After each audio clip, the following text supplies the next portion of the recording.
disappointed in every one of you. I'm sorry, I didn't mean to offend you. I'm disappointed in every one of you.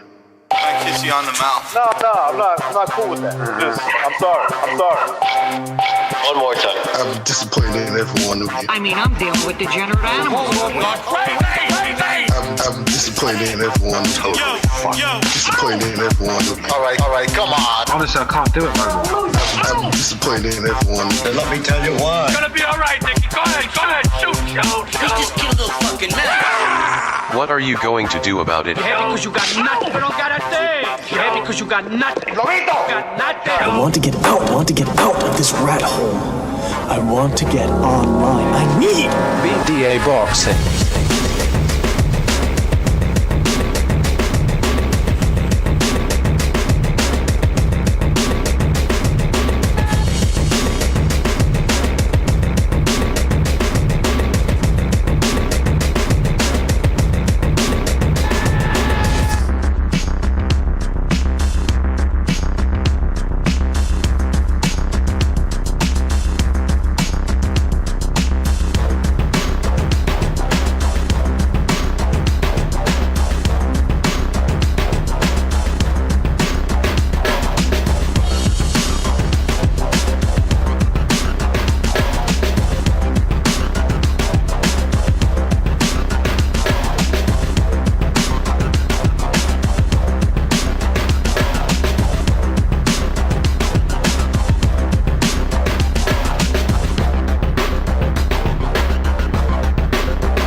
Welcome everybody to another BDA Boxing Podcast, broadcasting to you live from the True North.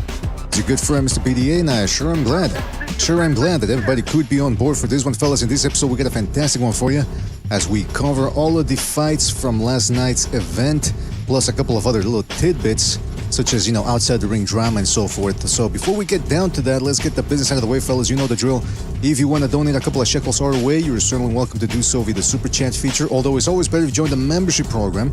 That way you get more bang for your buck. But the most important thing is you continue to like, you subscribe, and you spread that BDA gospel, all right, fellas? Make sure to do that. What else? You can check us out on Spotify, iTunes, and Spreaker at your leisure. It's always good to do that. And don't forget that you can join our Patreon for as low as $2 per month. We're working on our independent, hard-hitting documentaries, Boxing's Most Shocking Moments of All Time, and Obscure Moments as well. Volume 2 coming very, very, very soon, so stay tuned for that. Also, don't forget to check out BDA Boxing Clips, our secondary channel. We're going to be posting more content there as the week transpires. What else? Yeah, that's about it, man. Hopefully everybody enjoyed the fights yesterday, and let's give a shout out to everybody in the chat before I start calling people here. SkullKid25, Team Batman Boxing, Prime Politics, Nightmare, one of the initiated, Sebastian816, who else? Pugalakan, Mark T, Siegfried Lexter, SSC, one of the initiated, shout out to him, Trooper5131, Mars Boxeo, Somrando, JumpTube, Alonso Amazing, Virtuoso in there as well, Rayless1, Team Batman Boxing, Knockout Ned, Baron Evola. Who else we got here? I'm looking for one of the initiated as well. Somrando, JA, Impala, #CCD, Open the Gates, Hard Recoil, Hannibal. How many more people to come? I'm sure. Fellas, thank you for joining us. Really appreciate it. All right. Let's allow me a couple of seconds here to call people, and then we shall begin. Boxing Chief will be MIA. He says his wife's birthday. So shout out to Boxing Chief's wife. She has to put up with him, so we need to give her extra pat on the back for that. And shout out to Boxing Chief, and hopefully he enjoys his Sunday. All right, let me call a couple of people over here. And so the big fight yesterday, the return of Canelo Alvarez, a lot of people call him the face of boxing, and it appears that he drew a sizable crowd living up to the name. Now, as to whether he lived up to the performance that we expected, he said he was going to stop Berlanga, And for the fourth time in a row, we've seen a decision win. It's almost the same playbook. It's not almost. It's the same playbook in all of Canelo's last 4 fights. He drops a guy early. At first the guys try, then he drops him early. And then it just turns into Canelo chasing a guy one punch at a time, and he goes the distance. And I'm thinking, well, wait a minute. This is a pay-per-view performance here. I mean, this is a pay-per-view event, rather. It gets uneventful after a while, seeing Canelo just throwing one. And yes, he's landing. Yeah, he was landing jabs. He was landing the occasional right hook and straight right and left hook. But it's just, it's almost as uneventful, slightly a little less, but almost as uneventful as when Mayweather would win his fights one punch at a time, but he was doing it running away. Canelo's doing it coming forward, but it still isn't just because he's going forward doesn't make it all that much more entertaining. And so now people are starting to wonder, well, okay, is Canelo just overconfident? Is he fighting the way he trains? Or is this the best he can do? These are all the questions that I'm curious to hear answers from, or opinions. So we're going to be opening up the phone line near the, what is it today? Right now it's 2:36 p.m. Eastern Time. I guess in about an hour, 45 minutes, depends on how everything goes. We'll be talking about that. But yeah, man, so the point is Canelo ended up winning a wide decision.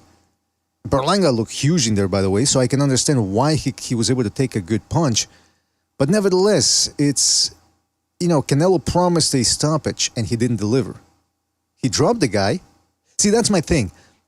Evidently, he hits hard enough to drop ultra tough guys like John Ryder, Jermel Charlo, Munguia. Now this dude. And by the way, the left hook he threw, he didn't even load up on it. He didn't weave like Mike Tyson weave and then gazelle hook. He just led with the left hook and dropped the guy. Big ass dude dropped him. So the power is there. The power is not the problem. The problem is the delivery of his power. And that is that he appears to be content with throwing one shot at a time. Now, I remember when Gonzalo was here for the Ryder fight in the aftermath, and I told him, I said, listen, when he fought Callum Smith, it was one punch at a time. The genesis of Canelo's throwing one punch at a time really started, if you trace it back to the Kovalev fight. It was the same thing. He was throwing one punch at a time in there. And Callum Smith, same thing, one punch at a time. Then he started getting stoppages against Caleb Plant and against Billy Joe Saunders. But the approach was the same. It was one punch at a time. But he got the stoppages. Ever since then, that one punch at a time thing, it hasn't been working out in terms of getting a knockout or a stoppage. And I remember Gonzalo made a good point. He's the one that said, listen, if they give Mayweather credit for boxing one punch at a time going backwards, why don't they give the same credit to Canelo? And that's a fair point, but that's a different argument. The argument here that I'm not making the argument, well, does Canelo still have the skills? He still has the skills. I mean, he whitewashed this guy. Whether you want to call him a cherry pick or not, he treated him like he was a cherry pick. He won virtually every round. The point I'm making is from an entertainment perspective. I am a boxing fan, and if you're asking me to pay close to 100 clams, that's gangster talk for $100, then I expect a little more action. Yeah, you dropped him. Now go for the finish. But here's the problem. When you're 34 years old and you're fighting big, young guys, or bigger and younger guys, you need to do a little bit more than just one punch at a time to drop him. It's almost as if, you guys tell me, do you think Canelo's expecting to just ice everybody with one punch the way he did with Amir Khan? What was it now, 8 years ago? I mean, it seems like he needs to recalibrate his expectations and start throwing a couple of combos. He tried going to the... what impressed me in this fight, however, I must say, even though Berlanga talked a big game and didn't deliver, at least defensive-wise, he made himself hard to hit. There were times where I saw Canelo, I could see he was going to go to the body, and then Berlanga would block the shot to the body. And then transition right back to defense upstairs. So Berlanga, once he got on the defensive, it was going to be very difficult to beat him. But I do believe he was there to be stopped. Canelo just needed to string together some combos, and he did not. Another point that I want to make about that is, because again, I've harped on this whole one punch at a time approach from Canelo before. I've addressed it and called it the the sledgehammer approach, where he's just coming forward, throwing one sledgehammer at a time. And the thing is, if I've often referenced this, that if you look at Canelo's punch stat numbers from the last, I want to say 6-7 fights, he tends to average about 300 punches per fight, thereabouts. The highest that I've ever seen was when he fought Golovkin in the rematch, and that was about 600, I think. I think he got all the way up to 600. Ever since then, he's gotten to about 300, 400. Well, yesterday, he stayed about the same. He threw, hopefully you guys can see this, he threw 464 shots, landed 201 shots. Berlanga threw 446, that's less than Canelo's punch output, and landed 119 according to punch stats, which, you got to take them with a grain of salt. Punch stats, sometimes they don't exactly reflect what's going on in the fight, but in this one, it seemed as close to accurate as possible. 464 shots, 201 landed from Canelo. Evidently, he landed enough shots, but he just couldn't get Berlanga out of there. And so, what's the reason for all of this? Well, I think it's the one punch at a time approach. Same thing with Terence Crawford, the way he couldn't stop his so-called cherry pick. I know it wasn't a cherry pick, but I mean that's what some people were calling it. Where he could, you go up in weight, you start fighting bigger guys, younger guys, and then on top of with your age, your advanced age, all of a sudden it becomes harder to stop guys. As I was watching last night's fights, I couldn't help but wonder what would some people ask, what would Jesus do? I started asking, what would Gennady Golovkin do against a guy like Berlanga?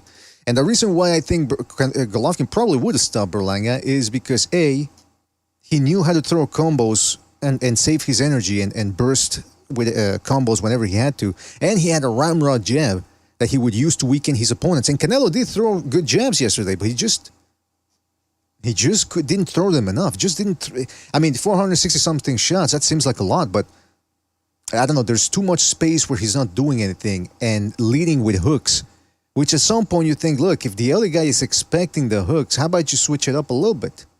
Just a little bit. That's my question. Let me see what people, and don't forget to hit the like, fellas, hit the like, really helps us out. And it takes 2 seconds to do, so make sure to do that. What are people saying in the chat?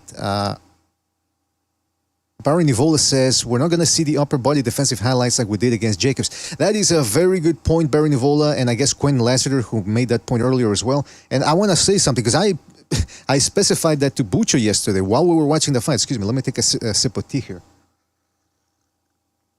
That if I was going to make a video about that, if you look at Canelo's defense starting from the Bivol fight, I want to say, you don't see the side-to-side upper body movement anymore. Reminiscent of a prime Julio Cesar Chavez that we used to see before. Now what Canelo does is he covers up, puts up a guard, and then if a guy throws combos, he will lean back, cross his feet, and step backwards. He will essentially walk backwards, which is something you're not supposed to do. Now you see guys like Lomachenko do that. You see guys like Robeisy Ramirez do that. I think who else? The deer. What's his name? Bernardo Lopez does that. There's other guys that do that. Oh, but Turbiev does that too. Well, you'll see he'll actually walk backwards, crossing his feet, which is I don't know how they do it. I don't know how they don't get dropped as they're walking backwards in a straight line. But evidently it works for them. But that's what Canelo does now. I suppose it's because maybe he feels he saves more energy doing that instead of standing in front of an opponent. But he does a lot of leaning back nowadays. You don't see the head-to-head, side-to-side movement that he used to. And the reason why I bring that up is because if you want to counter a guy, stand in front of a guy, make him miss, make him pay, side-to-side, weaving, slipping, that is how you make a guy miss, and that's how you make him pay. If you're leaning back and walking backwards, you're making the guy miss, but you're in no position to make him pay. So, Canelo does that quite often during the rounds. That's a lot of wasted time there. That's time that he could use to be putting pressure on a guy and putting a beating on him. So again, what is the problem here? The power is not the problem because he's dropping guys. And yeah, like somebody else said earlier, I think it was J.A. No, that wasn't a comment. It was a comment from way back. And he was saying that once he drops guys, they go on the defensive, and that's why it's harder to beat him or stop him. And I agree. But once you got a guy on the defensive, then it's time to put together some combos because the one punch at a time approach ain't going to get it done. And Canelo just seems to be content with precisely that, one punch at a time. So, I've said it a million times now. That one punch at a time sledgehammer approach does not work to get these younger guys out of there. He needs to switch it up. But, the point of the fight was that it showed us that he's still skilled. He still has power. He won virtually every round against a guy that looked huge in there compared to him. So I guess we see what happens now. There was a rumor a couple of days ago or a week ago that Benavidez was going to step in here. I mean, that they were going to go back to Benavidez and negotiate. And that's true. I mean, it's true that that's what he should be doing. Excuse me. That's what I'm saying. It makes sense that he would go back to the Benavidez table because what else is there for Canelo at this point? And Billy is not that dude. I know people have been trying to make him out to be as if he's this dark horse. And look, he's from my neck of the woods here, or at least he lives in my neck of the woods here in Quebec, Montreal. But he's not going to beat Canelo. That approach of just running after a guy, it could make for a more entertaining fight. And actually, that fight could actually lead to Canelo scoring his first stoppage in years because a guy would be coming at him straight on. Although you never know, maybe Billy would get under the defensive because I expected Munguia, who's a come-forward fighter, to keep on coming, even if he did get dropped or whatever. He never really did do that. So maybe Billy, this Canelo evidently hits hard enough to get these guys on the defensive. So, but again, Billy, I wouldn't be all that excited to see Billy versus Canelo. I'm sorry. It's not Canelo at this point. It's either the Benavidez fight or the Bivol fight, which he says he wants the winner of Bivol Beterbiev. Crawford, by the way, Crawford was at the UFC event, Noche de Boxeo, which I don't know why they call it Noche de Boxeo. If I think they had two Mexicans in there, and I don't even know. Somebody told me that one of those dudes, he's not even really Mexican, he's Guatemalan or something. So I don't know. Point is, Crawford was there, and I think it was Crawford. I don't know, because I don't know who Kendrick Lamar is. I've never seen him before, but so maybe Kendrick Lamar is a guy that looks like Terence Crawford. But here it is. This was Crawford with Turkey a la Sheik, as you can see, still very touchy-feely, the Sheik, rubbing his shoulders, massaging him. But it says here, is that really Terence Crawford? It says Kendrick Lamar, Grammy Award and Pulitzer Prize-winning musician. Pulitzer Prize. Oh, man, that's a good... You win Pulitzer Prizes now for being a rapper? My goodness. The deterioration of America just doesn't stop, does it? But anyway, yeah, so I people are telling me that is really Terence. I don't know what Kendrick Lamar looks like, so I'm going to take it on your guys' behalf. I'm going to trust you guys and trust you guys that this actually, they made a mistake, whoever was in touch with this. But apparently, Crawford and the Sheik called Canelo out, which, by the way, who is, me and Sobers were sort of liking that Crawford fight just to see it happen, just for the drama. But at this point, I'm starting to think, okay, you know what? How much drama is it really going to be once Canelo drops Crawford or hurts him, and Crawford just starts running around the ring like he did against Paul Stoll, and it's another decision win for Canelo? That's not dramatic. That's anticlimactic. So, excuse me, I'm losing a lot of interest, or I've lost a lot of interest in that Crawford fight. The only thing that's left for Canelo at this point is Benavidez at a catchweight. Fuck the belts, just make the fight already at a catchweight. Or, go to full-on 175 and fight Beterbiev in Bivol. Now, the reason why I mentioned a catchweight against Benavidez is because the belts wouldn't really be on the line. If they do it at light heavyweight, it would just... Actually, you know what? Now that I caught myself thinking about it, he should just fight Benavidez at a full-on 175 fight and just see what happens. People are going to say, yeah, but what about the belts? Like I said, screw the belts. Let's just pretend that the fight's happening at 168 and just get it done already. Because again, Canelo, there's nothing much left for him at 168 anyways. So just move up to 175 and fight Benavidez there. Or wait for the winner of Bivol Beterbiev. Which Benavidez's team said they wanted that fight, that the winner of Beterbiev Bivol. But, I mean, they say a lot of things and then they do something completely different. So take what the Benavidez team says with a grain of salt. But I do believe Benavidez wants the fight, but it's just his management. I don't know what they're doing over there. The other thing that I wanted to mention is I've been rewatching a lot of Julio Cesar Chavez fights, and people are calling this the Canelo Farewell Tour, retirement tour. And I think, yeah, that's what it seems like to me. Because I don't know if you guys remember Chavez post Camacho, or actually post Whitaker. He took on Frankie Randall. He was upset in that fight. Then came the rematch. He got his revenge. And then he went on a weird tour of fights where he started fighting guys like Tony Lopez, Tony the Tiger Lopez, who at one point used to be a good fighter, but by then he wasn't really that much of a pound-for-pound guy anymore. Then he would take on guys like, who else did he take on? There was a Olympic gold medalist, Italian gold medalist, who wasn't even all that as a pro. So this is what Canelo's reminding me of right now. The Benavidez management blew the fight. Canelo was left without a big fight. So he's just going on this type of, stay busy fights, which for a top 5 pound-for-pound guy, and that's the other thing, should Canelo still be top 5 pound-for-pound? Because you get guys like Bam Rodriguez, then you have, in October, you got Bivol Beterbiev.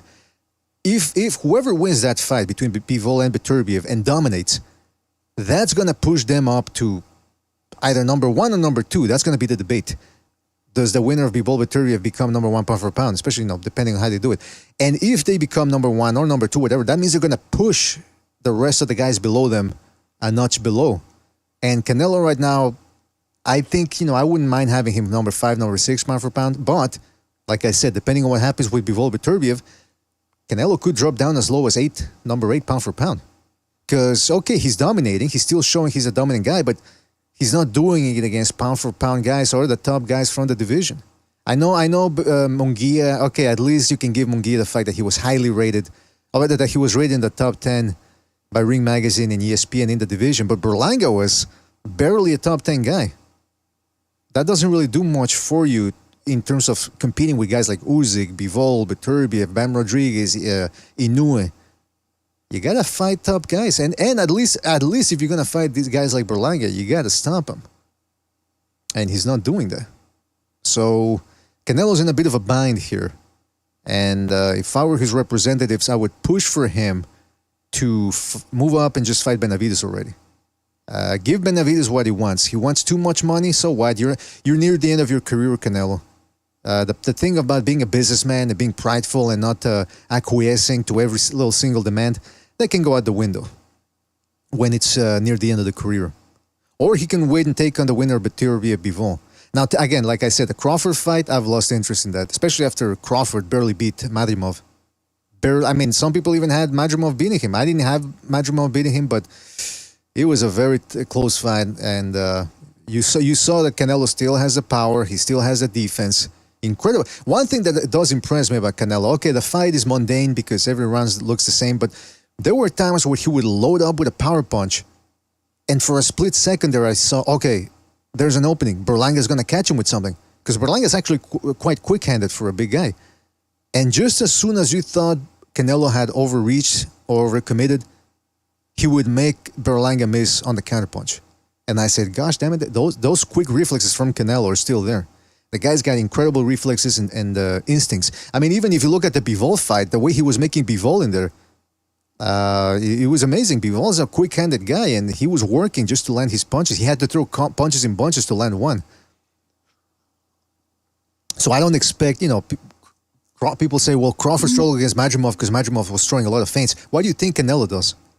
He was throwing plenty of feints yesterday, and he doesn't need to do the in-and-out pendulum that Madrimov did, because he's bigger than Madrimov and he's got better defense than Madrimov, upper body wise. So that Crawford fight, at this point, Crawford should just stop calling out Canelo, because it's starting to look a little pathetic. He won't stop, so it is what it is, but I know he wants that big payday. This is the same guy that said before beating Porter, he said he was satisfied with his career. So evidently, he's just looking for a big payday now. He doesn't want to fight Ennis, doesn't want to fight Virgil Ortiz. The Sheik said, I don't know if we're going to offer him those fights, but I don't know if he's going to want them. Now, why would the Sheik say that? Why would the Sheik believe that Crawford wouldn't want those fights? Is it something Crawford said? Something he did? You never know. Let's see what people in the chat are saying. Mexican Boxing #1 says, I don't care what people say, Canelo beats Bivol. All right. It's always good to hope. Ray says, be careful, PDA. You're criticizing Canelo too much. You must only talk about how great he is. Well, I always try to, when I do the compliment sandwich, I give a guy props and then I go in for the criticism. And that's what I did today, I believe. Didn't I start out by giving Canelo his props? And then I went into the criticism. That's how a pro does it, by the way, fellas. Take notes from BDA Boxing. I gave it to you for free, by the way. I don't charge for this type of stuff. This is just cream out there. Quentin Lazarus says, I wish Benavidez was pressured to fight guys his size. What else we got here? Antonio Sanchez says, maybe Canelo maybe Canelo is carrying these fighters like Floyd. Thank me later. Canelo's going to show you next, and Berlanga is selling out like Cotto in New York. If you understand the life paths numbers. I think I understand what you're saying about the life paths numbers. I think. Maybe you should clarify that for me because I don't want to assume. Work Dude says Benavidez is a tougher fight for Canelo than Berlanga, but Berlanga had more power than Benavidez. Canelo did a good job nullifying Berlanga. I still want to see the Benavidez-Canelo fight. Right there with you, Work Dude. Right there with you. And yes, I do think Berlanga hits harder. Punch for punch, he does hit harder than Benavidez. Canelo, punch for punch, hits harder than Benavidez. But Benavidez throws some wicked combos in there. And it would be interesting to see if Canelo could make him miss and pay with those. That's still a fight that I want to see happen. Big Seiso says Canelo is docking who? Or docking whom actually is the question, to be grammatically correct. Ali Burgess says Ecuadorian Benavidez ain't fooling the Mex. Well, I mean, see, that's the thing though. Well, actually, I'm going to get into that later. Mark T says post-second Triple G fight was prime Canelo. 2021 forward is Sledgehammer Canelo. Exactly. Yeah, that's he's fallen in love with that Sledgehammer style. That's not going to get him wins. Stoppage wins. And you know, they say you fight the way you train. I think that's the way he's training now. And so I started thinking maybe it's injuries. That's why he doesn't want to exert himself and throw combos. I don't know. But you look at the Liam Smith fight. You look at when he fought Kirkland. I mean, I know it seems like ages ago, but he used to throw combos in there. And the stamina was always his problem because he's very muscle bound. So he would explode with combinations and then go on the defensive and then explode with combinations 30, 40 seconds later. But now it's more exacerbated. It's further exacerbated. It's one punch at a time now. And then every once in a while, he'll throw 3 sledgehammers out in a row and then go back to taking a breath. Big Seiso says Benavidez and Crawford. What, he's docking Crawford? Okay, I could even understand the Benavidez one, but docking Crawford? I mean, come on. Doc the Bivol rematch doesn't want the Beterbie of smoke. Well, he's fighting at 168 now. How is he docking somebody who's in a different weight division? I don't get it. But the Benavidez thing, look, Benavidez, I don't know, if you want to blame Canelo for not giving Benavidez what he wants, you also have to blame the Benavidez team for demanding TV rights when they have no leverage to do so. Do you really want to trust the Benavidez side, Samson Lukowicz, when he says that they offered Reynoso a $100 million offer, and then Reynoso says, we never got that offer, and then all of a sudden Samson Lukowicz deletes the tweet. I mean, do you really want to trust those dudes? Do you want to really blame it all on Canelo? I know Canelo's easy to hate. He's a redhead. He's arrogant. But come on now. And then Benavidez says, he wins one fight and then he takes 2 weeks to decide whether he wants to stay at 168 or 175. Then they give him another week. Then finally, when Canelo announces the Berlanga fight, all of a sudden it's, we're moving up to 175. I mean, everything that the Benavidez side has done is indicative of them wanting to get as much money as possible and not want... Oh, and that's the other thing, enforcing the WBC mandatory. They don't want to enforce the WBC mandatory because then that would go to a purse bid and they wouldn't get as much money as they want. So listen, if you want to blame Canelo, fine. I mean, I don't know what you would blame him for other than the fact that he doesn't want to acquiesce to every little Benavidez demand. But you also have to blame Benavidez' team for screwing up big time and lying. I mean, a tweet saying that they sent Canelo a $100 million offer, and then when they're called on it, they delete the tweet. Highly, highly suspect. Highly suspect. Work Dude says, only Turkey and Crawford fanboys want to see Canelo Crawford fight, begging for a payday. Yeah, I understand people always call each other out, but I don't know, for some reason with Crawford, it looks kind of pathetic. You got plenty of guys near your own division to fight, and you wanna sell your soul for money against Canelo? I don't know. Seems weird to me. Chilean Distributor says Canelo tapped that ass. Jose Pereira says Canelo docking Tyson Fury. That's Hey, by the way, I was watching. I got on a binge of Alex Pereira fights. MMA fighter, and he's Brazilian. So how do you pronounce Pereira? Is it Pereira or Pereira or something like that? Somebody please help me out because I was making a mistake with another Portuguese name. Earlier this week, I fucked it up. I was pronouncing it in Spanish as opposed to Portuguese. So if somebody could please tell me, how do you pronounce Pereira's name? That'd be a big help to me. it's a Sunday evening here. I guess the fight was so eventful. None of the usual panelists want to jump on. So I'm solo here by myself. So what I'm going to be doing is I want to keep this episode short. So I'm going to be opening up the phone lines. You guys get to call in, give us your thoughts on the Canelo fight, the Canelo performance. Is it enough to win for Canelo at this point, being the face of boxing? Shouldn't he be creating more of a spectacle? Shouldn't he be stopping his opponents? That's the question of the day here for you guys. Full disclosure, I did not buy this pay-per-view. Now, some people are going to say, then BDA, how'd you watch the fight? Well, Televisa was showing the fight for free, network television over in Mexico. So that's how I was able to watch it. I am a Mexican citizen, by the way. I got dual citizenship, Canadian and Mexican. So that permits me to watch fights, TV Azteca, Televisa. And so that's what I did. And I didn't get to watch, though, a lot of the undercard fight, nor was I really interested in watching Caleb Plant versus MAGA hat guy, nor Rolly Romero taking on some no-name Mexican, nor was I interested in watching Blog Talk Radio. Old-ass Lara taking on a inactive, coming off a 2-year layoff, Danny Garcia. And I told people beforehand, start your show now. Listen, these fights are going to stink. On paper, they stunk, and in real life, in the ring, they stunk as well. I think people are saying that the only real good one was Caleb Plant versus MAGA hat guy. And I saw some of that. But other than that, you hear people, oh, he dropped Caleb Plant. I mean, he hit him in the arm and dropped him. He didn't exactly wobble him or anything. So, and then he just proceeded to get on the inside. This dude, one thing I will say, this MAGA hat guy ended up making Caleb Plant fight like a Mexican, ironically.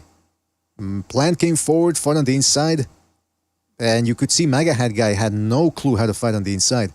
And so Caleb Plant stays alive here in the 168-pound division. But I tell you why I dislike this fight, this card from the get-go. Because it was a lot of fights, there were a lot of fights actually, that were nothing but fights designed to take off the rust. That's it. There were comeback fights. Caleb Plant hadn't fought since March 2023. Stephen Fulton, who didn't fight in the official card, he fought on the prelims, coming off a 1-year layoff. What happened with both those guys? They looked rusty. Danny Garcia offered 2 years. What happened to him? He got injured. That's what happened in the Lara fight, right? Didn't he get injured or something, or just couldn't continue? What did Jimmy say about inactivity? Jimmy said, you can spar all you want, you can train all you want during your 1-year layoffs, 2-year layoffs. If you're not fighting, your body is not accustomed to really going all out. And that's why you see guys with injuries. That's why Gary Russell Jr. used to get injured all the time. And it happened with the same thing with Danny Garcia. Pretty sure if Jimmy were here, that's what he would say. So that for $100, that's what you wanted to buy, purchase? You got Canelo going the distance against Berlanga. You got Erzaleli Lara versus Danny Garcia, 2 counterpunchers going at it. One guy's 40 years old, the other guy hasn't fought in over 2 years. Caleb Plant against some nobody. And Rolly Romero against a no-name Mexican. And it went a decision, and apparently it was boring. That's what you wanted to pay for? Meanwhile, next week we have Anthony Joshua versus Daniel Dubois. Decent undercard for a fantastic price. The fantastic price of $20. $20. Can you believe that? I mean, that's the way it's supposed to be done. So yesterday's event, want to give it a what? B-. It wasn't that bad. But, yeah, and that's the other thing, though. Phantom finishes as PBC fighters only fight once a year or never. That's the thing, though. If you're a Caleb Plant fight, good luck, man. This is it for the year. You're a Stephen Fulton fan, this is it for the year. You're a Rolly Romero fan, which I don't know why you would be. That's it. That's all you get from these guys this year. I really doubt they're gonna fight again. If they fight in December, I would be very surprised. I'd be amazed that the PBC somehow found a date, December date for these guys. It's almost like finding a shelter for a homeless guy in a city that's overrun by homeless people. Shout out. Let's read a couple of super chats here before I go to the phone lines. Chris K says Canelo's major flaw is throwing hard every time. It impacts stamina and harder to find openings. Triple G would throw plenty of taps to land the boom. Exactly. Not only that, but he would jab. What does the jab do? Not only if it's a heavy jab, it wears the opponent down, but it also opens up avenues for the rest of your offense. Canelo was jabbing at some points, but not nearly enough as Triple G would have done. Shout out to SSC for his contribution. Oh, well, he rejoined the membership program. Shout out to him for returning to the fold. And he says, VMC, Viva Mexico, cabrones. Órale. Shout out to Amok for his contribution with the super chat. He says, Fulton received another gift decision. Hashtag fuck logic. I didn't see the whole fight, by the way. I only saw snippets of it, and apparently Fulton got dropped. Some people are saying that, because there was another dude, Roman Villa, who happens to be Jaron Ennis' best win, got his ass knocked out in 3 rounds by a no-name Mexican. So now the question with Fulton and Villa is, did they look bad because of inactivity? Or were they just never that good? I mean, questions to ask, questions to ponder. You guys let me know in the phone calls or in the chat. But here's what I want to say about these Mexicans. Well, actually, let me go to the phone lines, and then I'll mention what I have to say about Mexican boxing and how you can never really take these guys for granted. Let's go to the phone lines. Let's go to 925. You're on the air. 925. What's on your mind? Can never really take these guys for granted. Let's go to the phone lines. Let's go to all right. What it do, BDA? Hold on a second. Bueno. Yes, you're on the air, man. Viva Mexico, cabrones! I didn't hear Berlanga say, I'm a fucking monster yesterday, because he ain't no fucking monster. Fucking Canelo whooped that ass. You know what I mean? Fucking Viva Puerto Rico, puñeta. No mames. You know what I mean? Both Puerto Ricans took an L yesterday. Mexico, stand up. We run the division 168. Ain't nobody fucking Canelo. Come on. Top dog. I thought he was going to fucking knock him out, but unfortunately he didn't get the KO. And I knew I should have bet the money on the decision, but it is what it is. You know, you can't get them all. But Canelo's still top dog. Worth the $90 to me. I'm a real boxing fan, bro. I'm always gonna support the pay-per-view buy, especially when it's a big fight like that. Come on. I ain't trying to see no buffering, no pausing, 30 seconds behind. Fuck that. We paying for the pay-per-views out here. Yeah, that is one of the benefits of paying for a pay-per-view is you don't have to be fucking pop-ups with the Chinese tits and all that. I mean, no, this is you get to watch it smooth. But let me ask you, man, were you surprised with Berlanga's defense in this fight?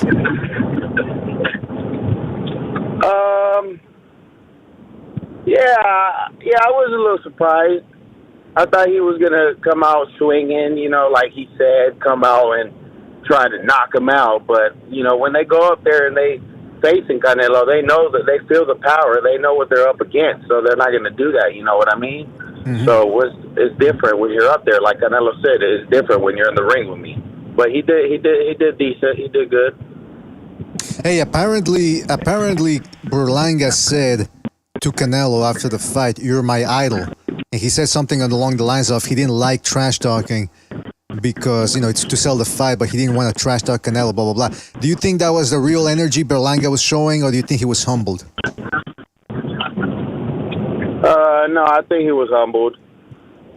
I think he was just selling the fight, knocking him out in 6 rounds. No, he was selling the fight. He didn't want to disrespect Canelo like that, but. No, he definitely got humbled. And like I said, you didn't hear him say, I'm a fucking monster. Yeah, that's right. He ain't no monster. Now, one final thing here. What's next for Canelo, though? Because I'm waiting to see the pay-per-view numbers for this fight. I don't think they're going to do all that well. Because, not for nothing, they tried to sell the fight. They went back and forth with the jawing. But it wasn't really a fight that got a lot of people interested. I mean, just reading the room in the build-up to the fight. So where does Canelo go from here? Does he continue defending his 168 belts against the Mbilis and the Pachecos of the world? Or do you want to see him move up to 175 again and take on Benavides there? Yeah, I would like to see him go up at 175. Ain't nobody gonna beat him at 168. Ain't nobody gonna beat him at 168. So I would like to see him go up to 175 and face Benavides or Bivol or possibly Bitter Bivol.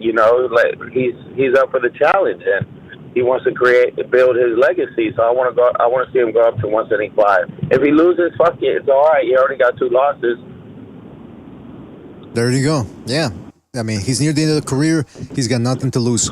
All right, well, listen, anything else you want to say before we move on? Yeah, like I said, Canelo's a big draw, and when he fights, it's a party, bro. I was at a quince yesterday, but I set up a TV outside the house, and we had shit cracking, bro. All the fucking guys were out there surrounded watching the fight, So even there, if there's a quinceañera or a wedding or whatever it is, we gonna watch the fight, and we're real boxing fans out here. Y viva Mexico, cabrones! Orale. All right, man. Good to hear that you had a good time, and thank you for your call, man. Call back next time. Take it easy out there. All right, BDA. All right, take it easy, man. Later. Yeah, that's one thing that's fun, though, when you get together with a bunch of people and watch the fight. Even if it's, again, like, he was willing to pay for it. Good for him. Because, again, listen, if I'm going to pay for a fight, and even if it's not a big fight, but if I'm interested in the fight itself, or I think it's going to be somewhat fun, I'm paying for it. But this one, I had no inclination to do so, because enough is enough. You got to put your foot down at some point. Plus, like I said, I'm a Mexican citizen, so I can watch Televisa if I want to. And Televisa was showing the fight for free, so hey, what do you want from me? But, again, if you're going to watch it with a bunch of friends and you're a quinceañera and you really don't have much to do at a quinceañera if you're a grown-ass male. You want to have a little something, you get together with the guys, you drink beer, you talk about other stuff. But hey, if a fight's on, put that shit in the backyard, man, and hook up the cable, and you got yourself a fight. Why not? That's the way we do it in Mexico. All right, don't forget to hit the like, fellas. Hit the like. Where are we at with the likes? Anyway, we're at 52 likes. This is unacceptable, fellas. This is really just unacceptable. 52 likes. Let's get it up to at least 80 likes. So that's 28 people hit the like, and we're golden, all right? 28 people, please hit that thumbs up button, and we're golden. Otherwise, I'm going to have to do something drastic. I don't know, man. I don't want to make any threats or anything. I don't want to levy any threats. Certainly not against you, fine people. But you're putting me in a bit of you're putting me in a corner here. You're putting me in a difficult situation, and you don't want to see Mr. BDA angry. No, sorry, Bob. So yes, 17 people now. Yes, 17 people hit the like now. Now it's only 17 people. 17 people hit that like, and we are golden like a goose. Let's go to another phone call here. Let's go to 773. 773, you're on the air. 773, what's on your mind? I don't understand the hating, player hating. I mean, Canelo, how long has he been in this sport? It feels like he's been in it for 20 years. He's obviously not going to be fighting Bivol, Beterbiev, the Benavidez. He's going to be he's cashing out right now, okay? He's going to make some few paydays. That time has passed. He went through the Triple Gs of the world, so on and so forth, the Kovalevs. Who else did he fight? All of them gang of people. He's not doing that no more. It's over, man. So there's no reason to get all worked up about, he's not a top 10 fighter. Well, this is the point of his career. This is where he's at right now. So accept it. Embrace it. Just be glad. Well, I don't know, but I don't know. I don't think embracing is a correct word. I would say accept it, because it is what it is. I mean, the Benavidez fight fell through. There's certainly a lot of blame on the Benavidez side, but for us boxing fans, we don't really care about the whys. We care about, how. We want to see it happen. We want to see it happen now. And it hasn't happened. So with Canelo, look, listen, you know what I say, K-Dog? There's plenty of other good things happening in boxing right now. We got Beterbiev, Bivol, we got Tyson Fury versus Usyk, the rematch. We got Inoue, we got Bam Rodriguez. I don't know why people are still harping on Canelo. And he's the face of boxing, but that's just, box office thing right there. I don't understand why people are obsessed with whether he makes it happen or not. But I will say, though, I did not see anything from the UFC yesterday. I was too busy with other stuff. So I know you're more of an MMA guy. Well, what happened with the Sphere? The big show at the Sphere, was it a success, or what happened? They honor your people, man. They honor the Chicano. All right. Well, I'm not a Chicano, I'm Mexican, but yeah. What happened? What? It was like big time. What was the holiday? Independence Day, or it was Independence Day, right? Yes. Mexico. Okay, so that was the big thing. They had that was nice. They had a big celebration of that Mexican heritage and all that. So on and so forth. So as far as the fights, though, no, it was nothing special. I mean, tell you what, though, the real got exposed. It's time for the real to step up, and that real is wrestling, the grinders, the flashy strikers that Dana White likes to put on the forefront. he got exposed. Sean O'Malley, he's like the precision, flashy striker. But what happened? He went out there and got dominated by a grindy, quote-unquote, boring wrestler. But that's real. That's the reality. You can only hide it for so long. But you can tell Dana White's pissed. You look at Twitter, it's boring. He humped his leg. They're all crying and shit because he got dominated, the flashy striker, the fan favorite. But that's what I like to see. I like to see the real. Call that the real. You like to see guys on the ground grinding each other, is what you're saying? Yeah, I like to see that shit. Up and down, grinding, humping. Nah, come on. One on top of each other. Nah, come on, K-Dog. No, I just like to see, you can tell the sport, they like to do that shit. They like to favor the fan favorites, the styles that are more fan favorable.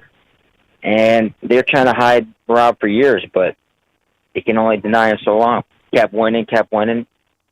You see they do this up and down. He got this kickboxer Pereira. You know who that is, right? Who? 205-pound champ. 205 the dude champ? that knocks everybody out with the left hook for the UFC. I don't know who that is, no. You got to get your mind right. Slacking. No, but actually, they try to hide these dudes. Okay, but that brings up a good question there.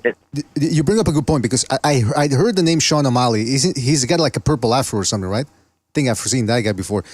But who is the big name that they have right now at the UFC? Who's the big draw? That was it. That was a hot shot right there. That was a young hot shot. O'Malley's supposed to take over for McGregor. McGregor's out. You know, they got the same style. That's what UFC likes. He got this precision striker, but what happened? He went in against Khabib and he got dealt with. That was another real moment that the UFC didn't like. And put Conor on the back burner. He's washed now. Sent him home. Mm-hmm. As far as boxing, it was really nothing special. The Caleb Plant fight, it was a decent fight. And the Garcia fight, trash. The boxing fights, nothing special. Really disappointing as far as the competitiveness, the talent was pretty much a shit show, you know what I mean? Yeah, I mean, that's certainly nothing pay-per-view worthy, at least not for me. But it is what it is, man. We got a good pay-per-view next week. Joshua versus Dubois, and that's only $20, so I'm absolutely going to be purchasing that one. Anything else you want to say, K-Dog, before we move on? I'm leaving y'all to it.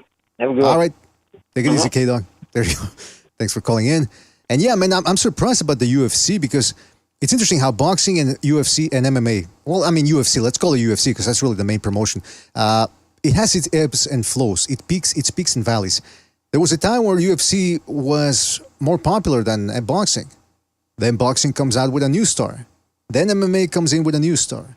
Then they lose that star, and then the other guy comes in. And it seems to me like one of the things I'm starting to realize with UFC guys is they got less longevity, shorter lifespans. I mean, look at McGregor. And I don't know if McGregor fighting Mayweather for $100 million, I think that's what he got, right? He got $100 million. I think that ruined him. I've heard some people say that, the people who know better than me about this UFC thing, they say that that's what happened. He got way too much money and he lost his hunger. But you also see guys like Sean O'Malley. He was starting to become a big name. He wins a championship, then immediately he loses it. It seems like too many of these guys, they win a championship and then within 2 fights they lose them. Now, is that because the MMA is more competitive and the UFC and they're more competitive and they actually match these guys' stuff with the next toughest contender out there, and that's why they don't have long reigns? Or is it because the training itself is too arduous? I mean, I don't know. You guys help me out here. Oh, by the way, excuse me. Yeah, I forgot to put the number, the calling number right there. It's right there in the left-hand middle portion of your screen. My bad. So much stuff going on right now. I forgot about putting the number, but there it is. In fact, I'm going to put it up here I've been putting it in the marquee here. There you go. It's in the marquee. So if you guys want to call in, give us your thoughts on anything and everything boxing, everything that transpired yesterday. By the way, we're at 75 likes. Come on, 5 more people hit that like. 5. It's a Sunday. I'm not even going to threaten you with reading literature until we get to the number of likes that designed or that I'm demanding. Please, I'm just going to be nice today and just ask for 3 more likes. 3 more likes, we'll get to 80. All right, fellas? Ain't too proud to beg. Don't forget the numbers right there in the left-hand middle portion of your screen, so make sure to call in, give us your thoughts on everything boxing. I want to talk a little bit about, however, the undercard yesterday. One of the undercard fighters, Erislandy Lara versus Danny Garcia. I didn't catch the stoppage live, and I remember asking on Discord, I said, whoa, he stopped Garcia? And people were saying, like, whoa, are you surprised? Well, I wasn't surprised at the stoppage itself. I was surprised at how it came about. I didn't expect Garcia to quit in there, but that's exactly what happened. It didn't make sense because, again, like I was telling you, 2-year layoff, and then he jumps in for an actual fight. The body is not hardened. It is not calloused to take the type of strain that a boxing fight demands. And so I'm unsurprised to see that. I'm also unsurprised. I was surprised that Garcia got a fight against Lara, by the way.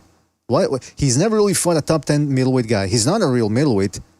Oh, and Lara's not a real champ, by the way. He's got a paper title. So it was a disgusting affair through and through. But I got a couple of things to say about Danny Garcia. But first, let me go back to the phone lines here. Let's go to 347. 347, you're on the air. 347, what's on your mind? Hey, what's up, BDA? It's NPR. How you guys doing? Doing fantastic, NPR. Hope you're doing fantastic as well, man. What's up? Yeah, man. Well, Berlanga, we saw from Berlanga that he has a future in boxing. I mean, I don't think he comported himself poorly. He was just outclassed. And that's to be expected against a guy like Canelo. Canelo's saving energy. You know, he's saving energy. He knows these guys don't have the kind of skills. You could see that Berlanga was kind of not picking targets. He didn't set up a single shot in that whole fight. Right? He didn't set up a single shot in the whole fight. And you could see even from that hook that Canelo was prepping that hook. He was looking for that hook from the very beginning. He had thrown it a couple of times. He saw that when Berlanga threw his jab, he did the bow and arrow, and he dropped his right hand, and boom, the left hook. So he still has timing. He still has these built-up skills that he's had over his life. But I think he's just saving energy, and I think he's on his way out. But I think there's a future for Berlanga. I don't think that he's done. I don't think he's ever going to be a big-market guy. Puerto Rican fan base is small now. They don't have the kind of numbers that they do. And, they came here in the 1950s, so they don't have the kind of numbers in America that they used to have. And so it's a small little island, so they're not going to have that Mexico versus Puerto Rico thing going on. But if they're going to aim for that, I think the proper fight would be Munguia versus Berlanga if they want to milk his career a little while longer, which I think is a smart thing to do. It's not going to be a huge money fight, but I think that it'll be a decent fight, a solid fight. I think they're pretty much the same guy, except one's Puerto Rican and one's Mexican. Mm-hmm. I think that for Berlanga, there's also the possibility of Caleb Plant. I think we could see that they were trying to sow this rivalry, during the preamble to the fight, and I believe that's also a decent fight. At first, I was thinking that Plant would just school him, but now I'm not so sure. I don't think that he'll be able to just get an easy decision by the light touches that Plant throws. I think Berlanga has gained more experience. He definitely looks sharper than he has in his past fights. He looked like he belonged in the big top. He belonged there. He wasn't embarrassed. He was outclassed. He was outclassed by a guy with a hell of a lot of experience. Remember that before you heard Canelo's name, Canelo already had 33 fights, right? So in other words, he was fighting tomato cans, building up his career. We heard of Berlanga at 12 fights or something like that, right? So the exposure was not during this kind of crafting period in a young fighter's career, right? So we didn't get a chance to see Berlanga get all the proper training and all that other kind of stuff. So I think there's a future for him, and I see him fighting Munguia. I don't think he could take Benavidez or anything else like that, or while the other top guys at 168, I think he'll get smashed. But I think a good path for him and could be something like Plant, followed by Munguia if they want to kind of build up his momentum before he's basically nobody cares anymore. But I think he earned the shot for sure. All right, gentlemen, God bless. Take care. All right, thank you for calling in, NPR. Always good to hear from you, and take care out there, man. Call back next time. Yeah, I mean, you know what? The Berlanga Caleb Plant fight, I agree with NPR. If you would have asked me before this fight, I would have said, oh, Plant beats him easy. Now I don't know for sure. I don't know. I'm not so sure because Berlanga, one thing he did show yesterday was an ability to anticipate shots coming. I mean, I know it's easy to do when you're on the defensive, but there were times in there, just like I said, that there were times where I thought Canelo was about to get countered and then he would get out of the way of the punch just in a split millisecond. It's the same thing with Berlanga. He anticipated some of those shots coming and he was able to stay in their life. Now, part of that, I think, is because of his size advantage. He had a sizable size advantage over Canelo, so maybe that allowed him to sustain punishment. But Caleb Plant is certainly no offensive marvel in there. In fact, if you look at how when he was attacking MAGA Hat's body, he was trying to dig in with left hooks, and you could tell that they were hard shots, but they could have been harder because Caleb Plant wasn't really turning that left hook, and that's really one of the main things that he has a problem with, really generating torque on the inside. He generated a good torque with the left hook upstairs in one of the rounds where he hurt MAGA Hat, but when it comes to the body, he doesn't really do it. So I don't know if that would be enough to get Berlanga's respect. I would still pick Caleb Plant to outbox Berlanga, but I certainly don't think it's as easy as it would have been before this fight. Let me read a couple of super chats before I return to the phone lines. Shout out to Dark Hey Dog for reestablishing his membership program. Shout out to Dark Hey Dog. Good to have you still on the fold. We're going to do big things over here. Shout out to Amok PvP for his contribution by the super chat. He says, that Canelo pay-per-view was extortion. # fuck logic. I mean, Amok, I think you're of Mexican descent, right? Whether you have Mexican citizenship or not, if you are of Mexican descent, it is your God-given right to watch this fight on Mexican television. So do that next time. Don't buy the pay-per-view. I mean, I'm not saying don't buy the pay-per-view. I'm just saying you have the option to watch it another avenue, and that's Mexican television. Shout out to Earl Stevens for his contribution to the super chat. Earl, shout out to Earl. And Earl says, Canelo not getting the stoppage is a reminder that size and youth is a big factor in boxing. I mean, now I'm starting to agree with my ex-wife when she said, size does matter. And apparently it's true because Berlanga showed that he was standing there blocking some of these Canelo shots and he wasn't moving. He wasn't budging. And Canelo usually makes guys budge with his sledgehammer. So all around, he was technically outclassed, but strength-wise, these dudes built like a cruiserweight. So shout out to Berlanga for at least being able to make weight and bringing that bulk in there to his favor, for his advantage. Let's go to another phone call here. Fellas, don't forget to hit the like. Where are we at with the likes? Okay, there we go. We made it to 80 likes, over 80 likes. We're at 86 likes. So, hey, 4 more people hit the like. We're at 90, and I'll stop bothering you for the moment. Shout out to all of you guys who hit that thumbs up button. Let's go to another phone call here. Let's go to 832. 832, you're on the air. 832, what's on your mind? Hello, can you hear me? I can hear you, 832. What's up? I think the size actually played a huge matter. All right. Yeah. You still there, 832? Sorry, what? Are you still there? I can't hear you. Yes, can you hear me? I can hear you now. I can hear you, man. Okay, so I was going to say, I think the size was a factor.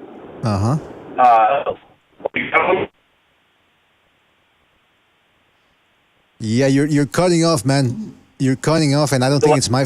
You're cutting off, man, and I don't think it's my fault this time. Are you on the Bluetooth caller? If you're on the Bluetooth, get off the Bluetooth, because I think that might be. Yeah, get off the Bluetooth. Yeah, that's what it is. All right, hold on. It sounds like he's driving. Hopefully, he's not driving, drinking, and calling. That's a triple whammy right there. That's a triple threat. But if you can do that and still stay alive, that means you're a badass. Is it better? Much better, caller. Yes, please go ahead. size was a factor, and I think Canelo's been doing this on purpose. I think he even the jackhammer style even saying, I think that's kind of something he's been trying to go for, especially in the higher weight divisions, like because he wants to.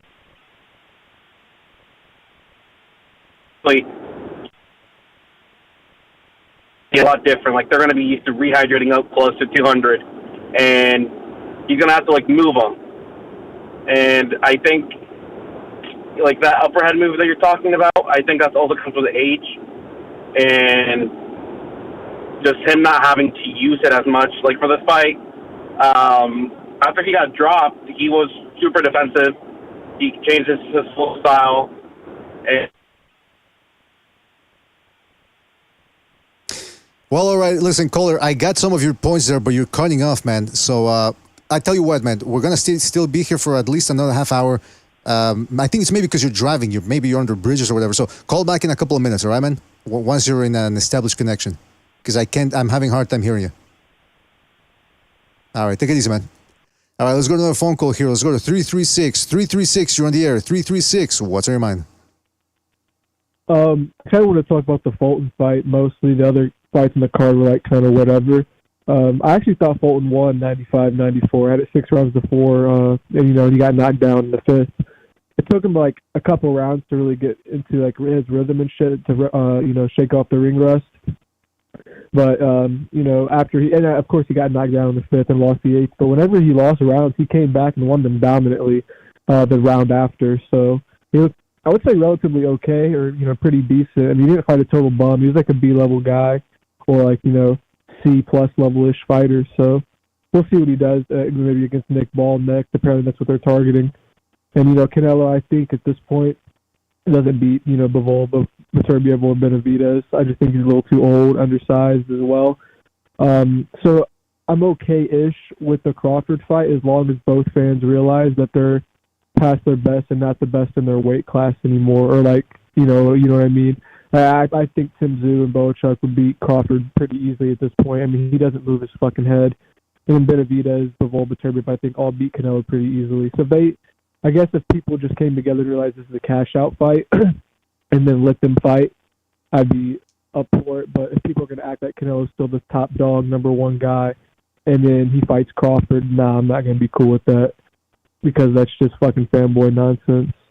So, yeah, that's all I had to say. I'm pretty shocked that it went to decision, but it was weird. It's like after Berlanga got knocked down, whenever he put his gloves together, I just had this fucking hunch that the fight was going to go the distance. I couldn't explain why, but I just had a feeling it was going to go the distance, and it did. So, fuck it. Oh, well, I was wrong. There you go. Yeah, I mean, it's modus operandi now. Sledgehammer one at a time. Go drop a guy early, sledgehammer his way to a decision. It's kind of boring, if you ask me. Yeah. All right. Well, listen. The problem also with this guy is he's a lot more hittable now. His feet have always been slow, and now they're even fucking slower and shit. So he's using the high guard more to try and protect himself and keep his chin tucked. But I think more punches are coming through. He doesn't have the head movement and the waist movement he used to have. I think he's I think he's just regressed. I wouldn't call him completely shot, but I don't think. Based on what he's accomplished, I guess say he's one of the 5 best fighters still fighting, but currently I don't think he's one of the best 5 fighters in the world. So I think just because he's on his way out. There you That's go. all I had to say. T50 DDA. All right, take it easy, Dora. Take it easy, man. Don't forget to hit the like, fellas. Hit the like. Let's go on a phone call here. Let's go to 203. 203, you're on the air. 203, what's on your mind? Hey, BDA, what's up, man? What's up, man?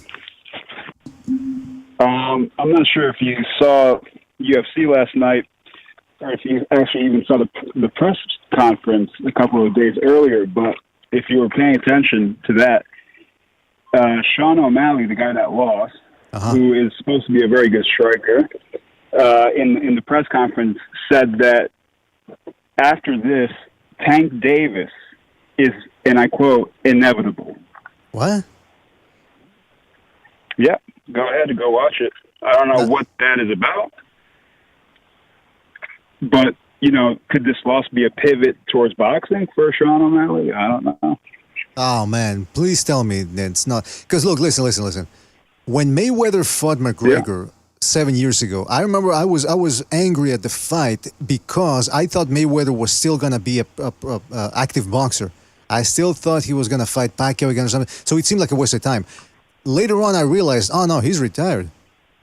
As he subsequently started getting more exhibition fights, so I said, okay, I'm fine with the exhibition fights.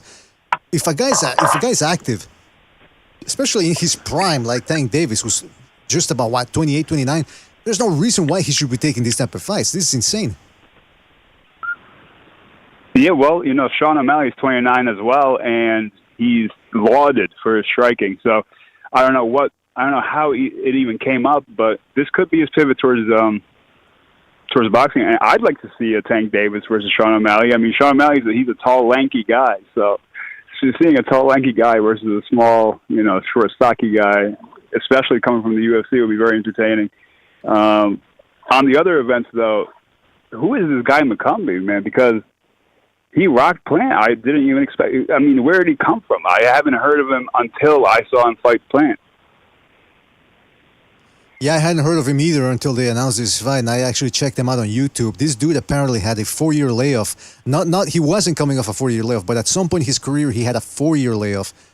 It's just bizarre. It seemed like they were saying yesterday on the announcing team, they were saying that he had been recruited by Cameron Dunking years ago, and that he was a good fighter, but then some, management problems. I don't know what happened. That's why his career stalled. So apparently he had some promise earlier in his career. So I don't know, man, but it was a weird fight for Caleb Plant to be having on a big pay-per-view. It was a very weird fight. I mean, I don't think Plant expected it, honestly. Maybe he didn't see it coming, but yeah, those couple of knockdowns were kind of shocking. But good on Caleb Plant for regrouping. He it seemed like he devised a strategy to take him out after that second round. He said, all right, I'm going to go in close. I'm going to start infighting. And obviously, McCumbee, not that good of an infighter. So he did what he had to do. He got him out of there. But, I mean, it's kind of shocking for Plant, honestly, for this no-name McCumbee who looks like Junior from Reno 911 to come in and kind of rock him like that. It's kind of rough, man. But that's all I had to say. Yeah. And take care, VDA. See you later, man. Thank you. Thank you for your call, man. Thank you for your call. Yeah, man. I mean, look, Caleb Plant and Stephen Fulton, even Roman Villa, I can sort of excuse their performances because they're on that PBC plan, 1 fight per year plan, and you're gonna get rusty if you're on that plan. But that being said, it's whose fault is it? And that leads me to transition over to the Danny Garcia fight. But let me just read. I think I've missed a couple of. Did I miss something here? Hold on a second. No, okay, yeah. So shout out to everybody who's donated so far, everybody who's called in. We're going to be here for at least another half hour, maybe a little bit less.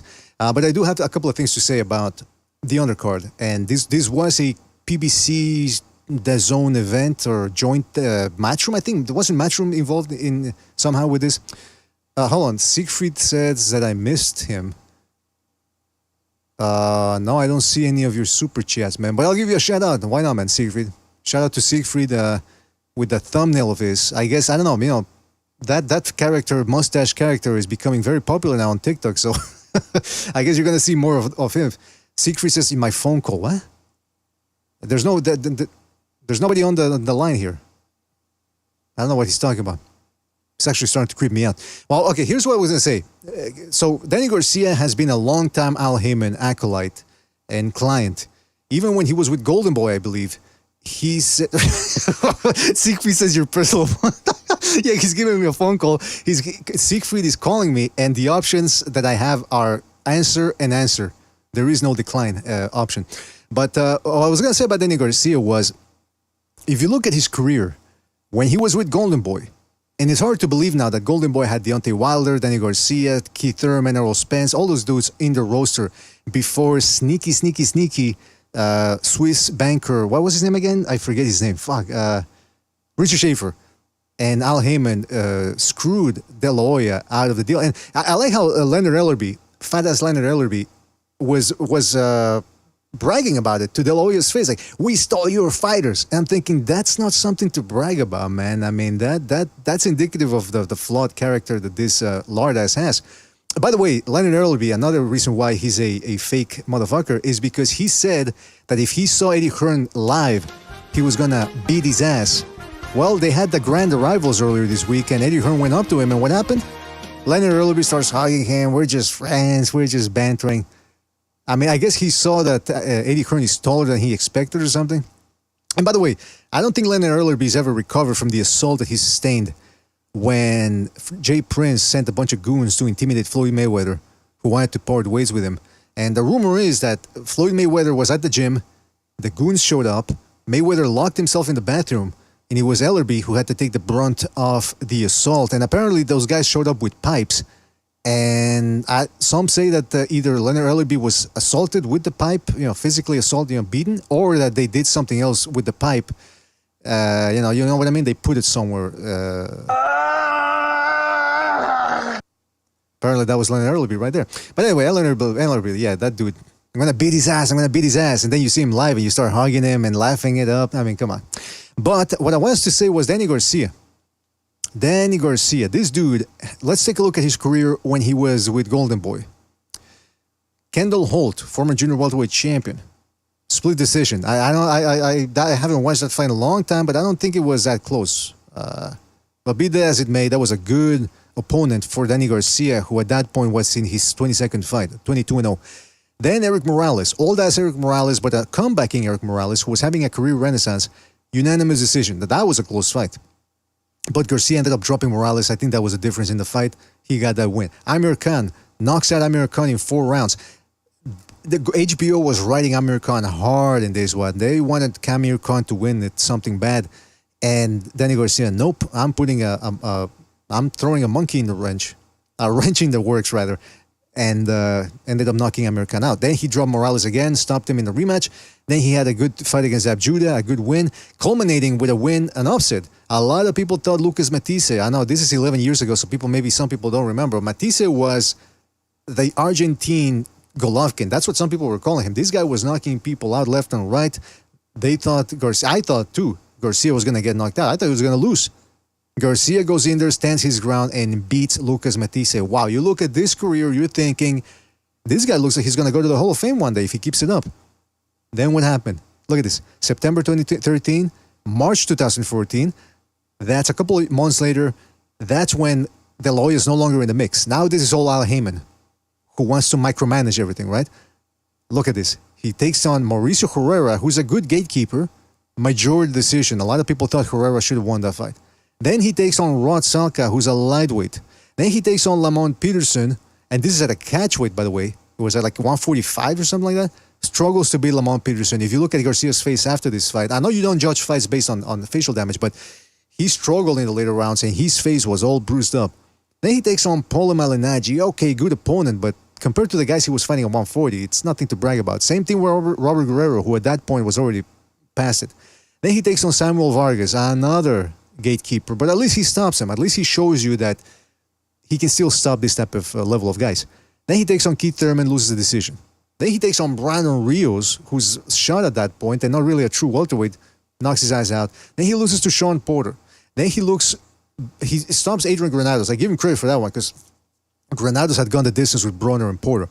Meanwhile, Garcia goes in there, knocks his ass out. Then he struggles against Ivan Redkach. Then he loses a clear decision against a comebacking Earl Spence. Then he's, look at this, idle for 2 years, close to 2 years, against a peg-legged natural junior welterweight in Jose Benavidez Jr., starts crying after the fight, majority decision. Then he stays idle for another 2 years and ends up quitting against Erislandy Lara. So, fellas, the question is Garcia making it into the Hall of Fame? Is this a Hall of Fame? You know what? Scratch that. Forget that question. Is he making it to the Hall of Fame? Because the standards of the Hall of Fame nowadays, anybody gets in. Yeah, I'm probably going to get in one day because of this show. The question should be, but the question is, does he deserve to be in the Hall of Fame? And I'm going to tell you my answer. And I'm already seeing people in the chat saying it. Absolutely not. This dude, under the aegis of Oscar De La Hoya, Golden Boy Promotions, was on his way to becoming a top fighter, top pound-for-pound fighter. I mean, the Matisse fight, again, I cannot stress it enough. Matisse was supposed to beat him. Garcia was supposed to be a target in there. He was supposed to lay down. He didn't. And then subsequently, what happened? He just never really did anything of note afterwards.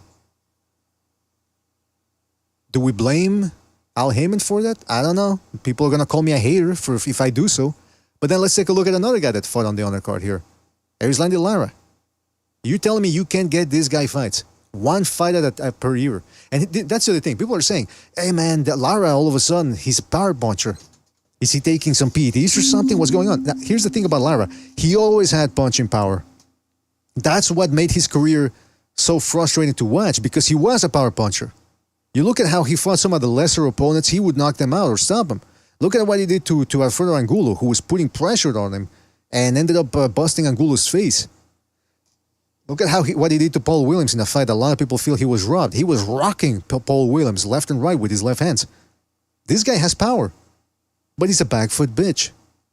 He was always a back foot bitch, running around, throwing one punch at a time. Kuan school, baby. Kuan school. He's a Kuan school of fighting. He hit, no get hit. You know, well, not all. That's Mexicans. Coño. Hit, no get hit. Coño. No, it's not hit, no get hit. It's hit. You got power. You're supposed to be dropping people. At least string together a couple of combos. To his credit, he was knocking people out like Canelo's brother and Snowflake Lamana, or what's his name? Cornflake Lamana. He was knocking those dudes out.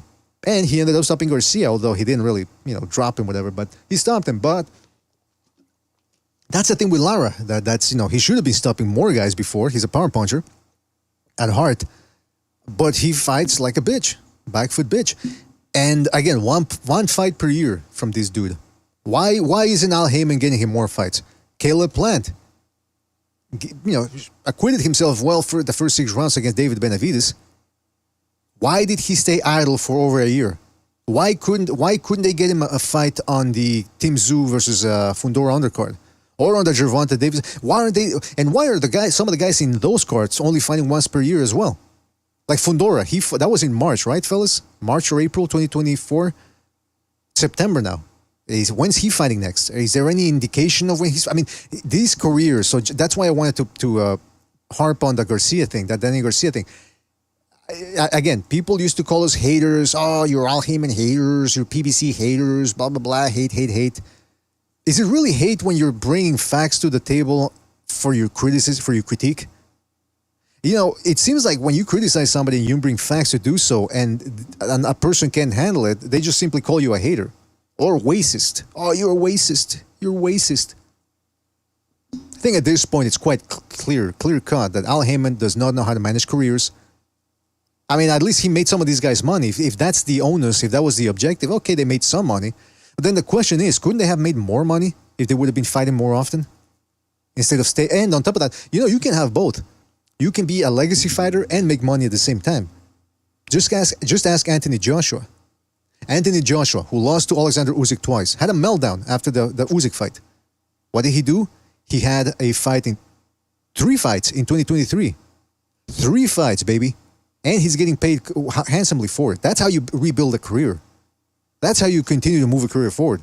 What you don't do is screw everything up, deliver low ratings so that every network ends up refusing to show more of your fights. You bankrupt these channels, or you drive them away from boxing, rather, shut them down completely. Then try to go to Amazon, where you announce you're going to have 12 dates for a year. With September. We've only had, 3-4 PBC cards this year? Are they going to jam-pack 8 more cards before the end of the year? Again, for all those people that used to call us haters, and I certainly don't enjoy beating up on the PBC because, hey, more boxing fights, I'm a boxing fan. More boxing fights, I'm a happy camper. But it is disheartening to see careers being ruined by a guy who sounds like a used car salesman in Al Heyman. That's just a reality. And if you really paid $100 for last night's card and you're telling me here you enjoy the card, I don't know what to tell you. I think you're being disingenuous or you might be insane. Rolly Romero, by the way, fought yesterday as well. And I don't know what to say. I didn't really even see that fight either. Again, I wasn't interested. I didn't buy the cards and Mexican television wasn't really up to showing that fight. So snippets of it earlier today, and what can I say? He's a strong... Rolly Romero's advantage at lightweight was always that he was a strong guy who could crack a little bit, at least, with his awkward-ass style. Now, he's at 140. That power is not really prevalent anymore as it used to be at 135. He's still strong, so it's going to take a strong puncher to get him out of there. But in terms of boxing skills, like a guy like Puello probably clearly outboxes him. So with a guy like Crolla, I think Prograis probably sends him to the netherworld. That's right, Prograis. You haven't forgotten about him, have you? And that's really about it for Rolly Romero. I mean, I don't understand why people like to say, well, you know, and it's mostly, let's face it, it's mostly the Tank fans. It's mostly the Tank Davis fans who want to prop Romero up so that it props up their guy. Oh, Rolly Romero, 2-division world champ.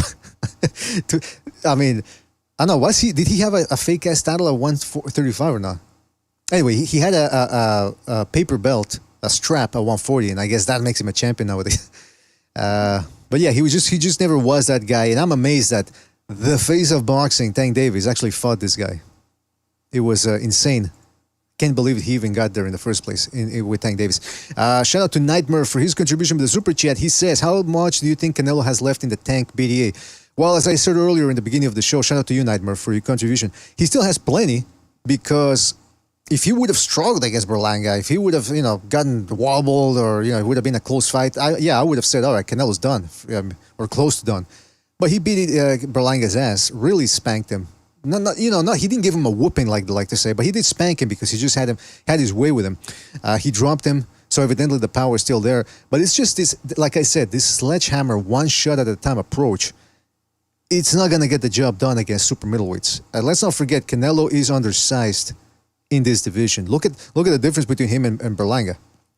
So the one punch at a time approach ain't going to cut it. Now, why Canelo insists on fighting that way, I don't know. Maybe that answers your question, Nightmare. Maybe that's all he can do. Maybe this is the best he can do. If that's the case, I don't know how much longer he has left. I don't see many super middleweights beating him right now. Really, the real threats are at light heavyweight right now. Benavidez, Beterbiev, and Bivol. Obviously, Beterbiev, Bivol, I'm sure those guys beat Canelo. Canelo says he wants a Bivol rematch. I mean, listen, Canelo ain't beating Bivol again. He ain't beating him in a rematch. So I don't understand why. I mean, I guess it's pride. Maybe he wants to show that at least he can do better in a rematch, but I wouldn't be terribly interested in that one. I think Canelo's litmus is at 168, and 175 is asking for too much. But against Benavidez is a winnable fight at light heavyweight. So I think just make the Benavidez fight already. That's what I said earlier in the show. Make the Benavidez fight. If Benavidez wants TV rights, yeah, okay. If he's asking for too much, fine. Give him what he wants, man. You're at the end of your career. Just put the ego aside for the moment and just make it happen. Unless the Benavidez team continues asking for something crazy like TV rights, or they say that they need 2 more weeks or 3 more weeks to think about where they're gonna go in their careers, and then by the time Canelo announces a fight, whoops, coincidentally they announce their move too as well at the same time. So I don't know what's going on with that. Open the Gate says, can you let go with the sledgehammer thing? It's because he's fighting bigger guys and saving energy. Well, I mean, he's whether you want to disagree with the term or whatever, but that's what he's doing. He's throwing one punch at a time. Whether it's because he's saving energy or fighting bigger guys, it's one punch at a time, and it's not gonna get it done against these bigger guys. If you think he's gonna land one shot against these guys and turn their lights out like he did with Amir Khan, it ain't happening, man. He's gotta jab more, wear those guys down with the jab, be a little bit more creative with the punch selection, go to the body more. Although I will say he tried going to the body at certain spots against Berlanga, and Berlanga had that right elbow pin to the body really well, man. He blocked some of those body shots really well. Let's not forget that Canelo did hurt Munguia twice in their fight. Remember, he dropped Munguia in the 4th round, I believe, and then he hurt him to the body with a liver shot in the 8th or 9th round. I didn't really see him hurt. I think he did get Berlanga's attention at one point with a good left hook to the body, but he never really had him bending over the way he had with Munguia. But yeah, that's what it is. So anyway, I was talking about Garcia, Berlanga, Fulton. That's another dude. That's another dude that was on a good path. 2021 was a very good year. He beat the undefeated Angelo Leo. He beat the undefeated Figueroa. Then they wanted to match him up against Figueroa again. Fulton said, no, you give me Inoue. That's the fight I want. Credit to Fulton. So he fights Inoue, gets a good payday, goes back to the PBC. What do? They leave him idle for a year. A year of inactivity. So that by the time he comes back here, he's all rusty, all rusted up. I think that's disgusting. But that's the way they do it to the PBC. And at this point, if you still think the PBC if you still think Al Heyman does right by his fighters, I don't know what to tell you. I really don't know what to tell you. Amok says Fulton received a gift decision versus Brandon. Well, I mean, it was a very close fight. It was a very close fight. I don't think you can call it robbery either way. What else are people saying in the chat? I see we got Jimmy jumping in here. Jimmy, I'm about to... Well, we still got a couple of minutes left. What's up, man? Jimmy, what'd you think of the fight yesterday? He left. That's his way of telling me, go fuck myself. Earl Stevens says, when Canelo started targeting his arm in the 8th, Berlanga stopped throwing so many jabs. Yeah, man, I mean, but that's what Canelo tries to do nowadays. He tries to target that arm to wear guys down and make him drop that arm. But I mean, at some point, you just stop doing it if you're not really causing much damage. Jimmy, are you there? Yes, sir. Can you hear me? I can hear you, man. What's up? Oh, nothing much, man. I'm pretty far up in Maine, so I don't know if you're able to hear me. I'm up in God's country. Wait a minute. You're still up in Maine, or you're always in Maine? Yeah, now? driving home from Maine. I'm just about to hit Kittery, I believe. I see. Did you catch the fight yesterday? Yes, but I had to watch it on a mobile device. So it wasn't the greatest view. I was really pumped about that Lara Garcia fight. Man, was that just slugfest action? All right, come on, man. got me ready for that Canelo fight in Berlanga. I mean, I'm sure he's so, and he can be the face of boxing as of today, even after he lost. I mean, he was so excited to survive. That's all that was, a typical up. I made it to the end. When he was like, oh, thank God. That's all he cared about.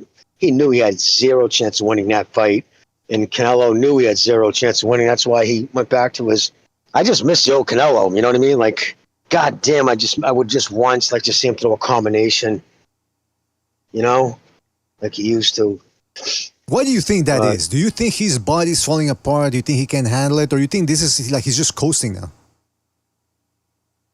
I think it's a little of everything. I think he's preserving himself. He knows he's carrying a lot of weight on a smaller frame, and he can tucker himself out early. And the only way you're going to lose to a guy like Berlanga at that level is just get suck and win, meaning like punching himself out. So then he's just going to, get caught breathing and just, can't fight back. So what he does, he preserves himself by throwing one punch at a time.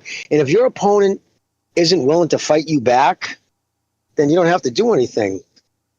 You know what I mean? Just one punch at a time is all it takes, I believe. You know what I mean? It's all it's going to really take.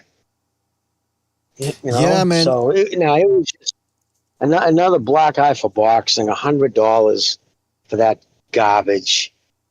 Danny Garcia. Oh my God, he got stopped too. I mean, was that fight at middleweight? I don't remember. I didn't catch the weight. Was that at 160? Yes. Oh, what a jerk off. Out of the ring for almost 3 years, and he comes back 2 weight classes above a weight class he shouldn't be in. I mean, God damn. Jimmy, I was telling people that you mentioned about Gary Russell Jr. When you remember when he fought that Filipino guy and ended up injuring his arm and had to fight one arm, that you said that was because of the inactivity. Just fighting once a year doesn't get the body ready. Danny Garcia, the last time he'd fought was in 2022 against Jose Benavidez Jr. The year before that, the last fight before that was 2 years earlier against Spence in 2020. So one fight, 2 years off. One fight, 2 years off. Is that a textbook example of not fighting enough leading to injuries? And we saw that last night. We saw the end result. I mean, now his career. I mean, he's a walkout bout. He's the guy you walk out on now. Like literally how, and it's almost across the board. Look at the PBC champions. Look at the PBC champions from 2015. And every one of their careers, none of them ended on a high note. Everybody fizzled out. Like just, I mean, Thurman's retired. I mean, Plant, they fed him that McCrumbie dude. Yeah, just a joke. Just a joke at $100. That fight should have been a Tuesday night fight for free on ESPN, not a pay-per-view for $100. Jimmy, didn't McCombie remind you of the Yes. guy that when you used to go to the bowling alley, he was the guy that was handing out the shoes? Oh my God, yeah. Yeah. What are you, size 9? Over there spraying it with the food, with the dust stuff. You ever see Buffalo 66, the movie? Oh yeah, of course. Buffalo remember when he 66, goes- that guy, he comes out of prison, he's gonna kill that guy, and at the end he decides, nah, I'm a good guy. Yeah, but remember that he goes to the bowling alley, and the guy playing the bowling alley guy is fuck. What was the name of that? It was an actor from the 70s that was going to be a big deal, but then he turned into an alcoholic. Anyway, I forgot. But that's what McCombie reminded me of. That guy, the guy who's at the bowling alley handing out the shoes, the lanes, and all that. And then his shirt always smells like fried French fries because, like you said, he's always near the fryer. But Jimmy, your point stands, man. I was saying the same thing before you got here that the PBC guys, man, it's kind of it's kind of pitiful to watch some of these guys, the way their careers fizzled out. Plant, the last time he fought was 1 year ago, more than over a year ago in March. Then they put him up against this guy, and like I was telling people, if you're a killer Plant fight, this is it. This is what you got this year. You're not gonna see him for another year. Stephen Fulton looked like crap too on the undercard. These PBC guys fighting once a year, it's ruining their careers, or it's ruined their careers rather. I see. That's just it. I didn't even get to see Fulton, so he looked like crap because it's been well over a year, right? Right. Since he lost anyway, and it was a last minute thing to throw him on that card. And you said he didn't look good. I didn't see the whole fight. I was just snippets of it because again, I was watching. I watched the main event on Mexican television because it's free over there. So I'm a Mexican citizen. I can do it, man. I got the right. I got the God-given right to do it. But yeah, apparently Fulton looked bad. He got dropped. And some people say that it was a very, very close fight. Really? And then they give him someone like a gimme fight, like somebody was handpicked to beat up on? Yeah, absolutely, yeah. Ugh. So sad, man. Yeah, no, the PBC, how the mighty has fallen. Well, Jimmy, that's at the least other thing. at least Al Heyman's back, so he'll steer the ship right again. Yeah, right into the port, man. He's gonna crash into the port. But look, it's interesting, Jimmy. The other thing is Fulton. That's the other guy I mentioned. He got his big win supposedly. Big win over Tim Tszyu. It was a bit of a fluke win, if you ask me, but a big win nevertheless. Where's he at? It's September now. He fought in March. It's September now. We heard that he might fight Spence. He might fight Crawford, but might doesn't get you paid. This guy's sitting around getting inactive and not getting paid. What's going on? It's honestly amazing to me that people would sign with the PBC.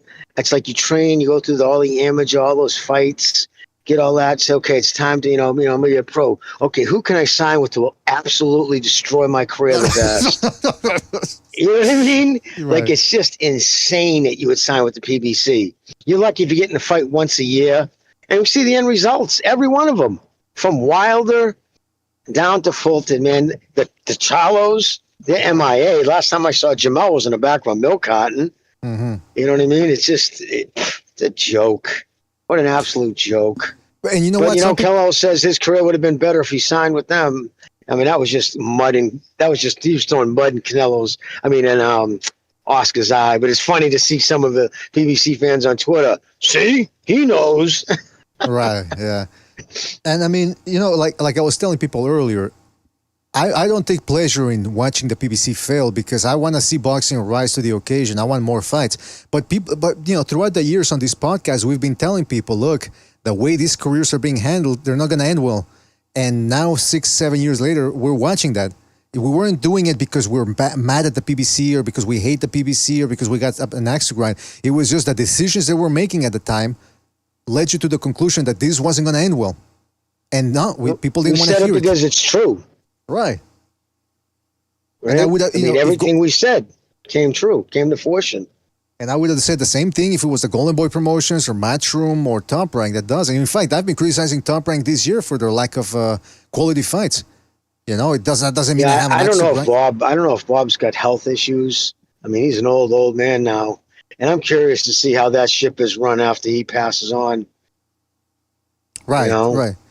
But what I'm saying is that doesn't mean just because I criticize Top Rank doesn't mean I have an axe to grind with them. Like, oh, I want to see them fail or something. It's the same thing with the PBC, but it's just they don't know what they're doing over there. And here's the other thing, Jimmy. Some people could say, yeah, but look at Jermell Charlo. He got, Heyman got him that Canelo payday, and Spence made a lot of money in his career, blah blah blah. And I'm thinking, yeah, but you can have both. You can have the money and the legacy at the same time. At the end of the day, a lot of these PBC guys, they had a little bit of money, but they didn't have the legacy. Right. No, exactly. Is this me dating one of them and making your car payments? Who gives a fuck? I'm getting paid, right? Unless he's paying my mortgage, I don't give a fuck. I want to see guys fight. You know what I mean? If that's the best you can offer up, is, well, at least these guys are getting paid. Oh, really? Well, that will make the fucking that'll make the fucking sport survive. It's crazy. Yeah, man, it's weird, man, with the PBC. I don't know what they that's what happens when a guy who doesn't know boxing tries to micromanage everything and doesn't allow people who actually know what they're doing. I mean, again, remember when we did that HBO episode and we were looking back at HBO, the golden era of HBO? They had people that knew boxing, and the higher executives, they said, okay, we'll let Lou DiBella do what he has to do because he knows boxing. DiBella was actually at boxing gyms, scouting, looking at people, going to smaller club fights to try to recruit fighters' idea. That's how they found Arturo Gatti. And you don't see that level of commitment now. No, exactly. You don't see that from the PBC. No, you don't. You don't. And again, it's because Al Heyman micromanages everything.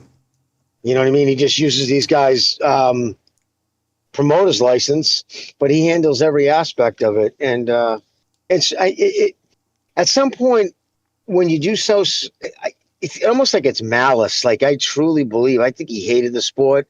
I think he just was going to make what he could from it and, walk away.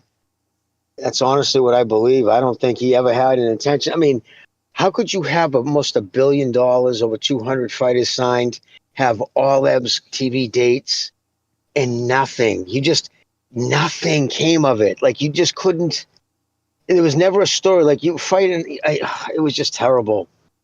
Having guys fighting with no geographical relevance to, guy from Detroit fight in Miami. Yeah, when a guy's coming in early in his career, you put him in his hometown. Ramirez is a prime example of that.